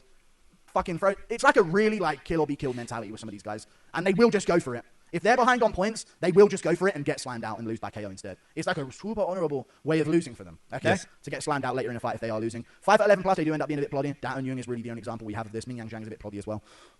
And like for frame buff. How to fight them. Loosey-goosey early. Or how they should fight. Loosey-goosey early. Very loosey-goosey. Get your swagger on. Get that vibe going. Set some traps. No slugfests allowed, or you'll end up being like Zhong Yong Lee against Hyder Emil. No slugfests allowed. We're not getting into a scrap back and forth. Or you will get chinned, most likely. Big frame for a division. You've got to be big for your division. How to defeat them? Clobber in time is often an effective tool. If you go out there and start clobber in time, they can think, oh, this isn't how it's supposed to be. This isn't a technical and, IQ battle between two great chess players on the feet. Not trying to say anything, but clobber in time can be very effective. High activity can be very effective against them as well. This was working really well for Daniel Santos, but Doo Ho Choi is built fucking different and one of the greatest Asian fighters of all time. And I'm really looking forward to seeing what he does next. And he ended up landing some really good shots. Chop them legs up, boy. Chop them legs up. Go for the legs of these fighters. Chop the calf. Go for the low kick. Stomp the lead leg. Make them back up a ton and kick the arms. Smash kicks into the arms. Make them keep a high and tight guard and just really try and debilitate the bones. The forearms, the calves, anything you can smack. Just go density for density with them and you'll often do quite well. We go to the tier list part of this. 2.5 hours. Tier list. Wow. Jeez Louise. Christ almighty. I'm glad he brought the S tier. I highly believe in S tier plus. Into the fucking video. We're going to start putting these guys where they are. I'm going to say, and we're going to start with TKZ and Friends. I'm going to put these guys. I want to guess. So, do you have to use all the tiers? Like, do you have to have one in S through D? If you don't, I'm putting TKZ and Friends in B. B minus to C. If you have to use all tiers, if it's not Pride, if it's not one, if it's not some Asian organization and it's the UFC, I'm putting them. I don't even want to say it. D tier if it's the UFC, higher if it's everywhere else, but I'm going to go B minus. In the D tier. Now, they're still in the game. Damn. They're in the game, they're in the mix, but they're lower down. We haven't seen a real resurgence of, if Taylor became champ, maybe I put them at C tier and say, oh, there's an era on the horizon. But I'm going to put them at D tier for now. We also have... And then, of course, there's outliers. And then you were, what were you, the Chicanos? The Chicanos. Chicanos. Damn. Could easily be in MMA, easily in A to B plus, boxing, S tier. Fronted by ABD Enforcer. I'm going to put them at C tier. Damn, Chicanos in C tier. To the division, not litter. They are in the division. They litter the division. I don't mean anything by it. They litter the division. They're around in the rankings, lower end of the rankings, and outside the rankings in the featherweight, lightweight, bantamweight division. David Martinez has got a big fight with Umar Nurmagomedov coming up. They're just more of them in the sport, and they're doing quite well. They haven't achieved much yet and haven't achieved much for a long time, but they're doing okay, and they're making their slow, steady pace in the lower ends of the UFC weight classes. He just Squatting slabs, they've had historic success. They've got a few in each of the rankings with the Polish fighters and the Yugoslavian fighters and other Eastern European fighters. I don't know where you want to put Yaroslav Amosov, maybe with the Caucasus guys, but he is Ukrainian, but his name's Amos. They're almost like the most gatekeepy of the classes. So it's a Russian name, so it's one of those things. But I'd put them in B tier. I think they're in B tier right now. When Stipe was on top and Jan Blachowicz had a belt as well, different time, of course, very different time. But right now I'd put them at B tier. We're waiting to see that next wave of them come through. I mean, it's LeBron. You guys know about Moon and Moon 2, the Doom mod? You guys ever seen the Negromancer? So the YNs, I mean, look, I'm biased, and then we had the Three Kings for a while there. If it's not S tier, I don't know. What are we? It's got to be S tier. The YN Association. I'm also going to put them at B tier right now. Damn. No champions at all. No real top contenders. At the moment. Losing a bunch of the big fights recently that they've been put into. And Ngannou's doing his thing, but now on Netflix MMA, so they're kind of costed by that. Historical success, yes. But Historical success. We play historical, the Brazilians and the white Americans. I mean, there was a time in the sport when it was literally only white Americans. So yeah. It's and then it was a time when it's Jones and DC and Demetrius. They've had some goats, they've had some success, but right now in the sport, not much going on. But there's always a couple of them in the division. So we're not doing historical. We're doing flavored with contemporary at the moment. So that'll depending on how you want to place them and what your time frame is. Yeah. Always a couple of them here and there in the top 15 or the top 10. So I put them there. They've got sort of they're now in a position to have. I remember a time when O'Malley was breaking on the scene, where he was like the Great White Hope. They were saying when he first came, everyone was like, "Oh, you're overhyping him. He's Great White Hope." But now with Teba Gutierrez is kind of the Great Black Hope. Like, is he going to be a guy who can actually be a contender? Because unless Usman goes on a late run, I was over there each time O'Malley was over at Kill Tony. the fall off is real right now. You know, like I guess we're waiting for the next wave to come through. But right now in the sport and over the past however many years and in the current era, it seems to just be Caucasians versus whites for I fuck with O'Malley. the championship fights, and Brazilians in that mix as well. We move on to the co. So, and I'm also partial here. Damn. The boys. I was gonna put YNs at S, and I was gonna put the boys at like A. Anywhere between A- to A+. And I'm my brain is historical, not contemporary. So The boys and co. I'm going to put us in between A tier and B tier here. That's what I'm going to do. I'm not going to put us in A tier because I have someone else I want to be in A tier. But we've got champs. We've got a lot of top contenders. We're always in the mix. We're always in the big fights. We're winning a lot of the big fights. Strickland gets it over Chimaev. Volkanovski's doing his thing. Maybe the Slav should come up higher. I didn't even think about Volkanovski. North Macedonia, is that a Slav? I don't really know what to say. But we're in the mix. Duplessis was champ until recently. JDM was champ recently until Makhachev beat him, and now Prates just beat him. see, even Guru's having a hard time with his org chart. Sean O'Malley's still in the mix. But we're separating it into like Eastern European white guys. Caucasians are now different than white guys, and Western European white guys. The white that you think of when you think of a white guy. I'd say we're between A and B tier in the current era of MMA. Tom Aspinall, heavyweight champ. It is. So then he's got to be putting Cousins in S. We are doing pretty well right now. I think it's like a new era for us where we're doing a lot better in the sport. And then we've got Alex Pereira, the Brazilians. I'd say A tier for the Historical S tier, contemporary. I would agree with A to B right now. A. Damn, it's a historical S tier. Brazilians. They're doing sick. Pantoja, you could still argue, is right there at championship level at flyweight. Oliveira is one of the greatest fighters in the sport right now. Not the best fighter in the sport, but definitely up there in terms of a current great fighter that we have doing this thing in the sport right now. His avatar buzz was so silly. Oh my god. There's always one of them in each division, it seems, doing their thing. There's others. Gene Silva coming up at featherweight. Diego Lopez is Brazilian as well, as a phenotype of a man. So he's there in the featherweight division. Then you've got lightweight, Oliveira, some other guys up and down the division. Moicano's still doing his thing as an unk. Welterweight, Prates paving his way towards a title shot potentially. Amongst some Gabriel Bonfirms fighting Bilal Muhammad coming up soon. You name the division. Paulo Costa's resurging at light heavyweight. Pereira's doing his thing as moving on to potentially be a GOAT of the sport if he pulls it off against Cyril Gane. They've got shit going on in every division. So for that reason, I'm putting them at A tier, just above the boys and co. I'm probably the worst doing contemporary right now because I would say my fandom for maybe the last, I'd say 2 years or so has kind of been at my historic low. I still tend to watch all the big fights and pay-per-views, but as far as like news media throughout the week and stuff like that, like, I've been busy. Other than that, we've got S tier for the Caucasians, no doubt about it. And the main thing that this comes into play with is, yes, listen, Merab just had a great era. We put them both there. Yan's a part of them, being a half Georgian and being from that region of Russia and then being Eastern Russian with the Chinese mix in. You can include Yan in that mix. But Ilia Topuria is, when you think about the two top-level fighters in the sport right now, you think about Ilia Topuria and Islam Makhachev. And they're both from the same cliff. Both their genetics go back to the same cliff. And it is insane to think about. Really insane. Instead of block, instead of hood, cliff. At bantamweight, and Merab Dvalishvili at bantamweight as well. They're from the two sides of the same cliffs. Two sides of the same. It's a really niche sample. A very low population count, which I think is definitely something that you have to consider here, is population. And how many, there's billions of some groups here, right? Billions, barely any success. Billions. Yeah, but it's like Spartans type of. Not much success right now, but some historic good success. There's literally over 1 billion Indians. They have no fighters on the roster. And then you consider these guys, what? How many tens of millions are there of them in the world? I don't really know the populations of that whole place, but I have no idea really, but tens of millions around the world, we're talking, of that region. And there's so many of them at the top of the sport right now. Ankalaev's still at light heavyweight, by the way. Ankalaev is still at light heavyweight, not in the title mix right now, but soon to be with a big win. If he gets a win over Khalil Roundtree, I'm sure he'll be looking for a title shot in that division. It's one of those things, dude. These guys are killing it right now in the sport. And Makhachev was doing his thing at flyweight before they got rid of him, and that's kind of an unjust way of getting rid of some competition, just cutting him like that, when he probably would have gone on and challenged in some great fights for titles. So, yeah, good stuff. That's the tier list right there. I did not think this video was going to be 2.5 hours long. I'm sorry. I hope that you tuned in with me the whole time. No hard feelings. We went through it all. It is what it is. Hopefully you had some good laughs and good chuckles. And, let's just normalize it. We've all got our things. We're all different. And that's okay. See you later. I'll say bravo. A lot of hard work gone into this. I can't imagine the amount of base work that you put into this and procrastinating and putting some stuff off and not, and then trying to get it out or whatever.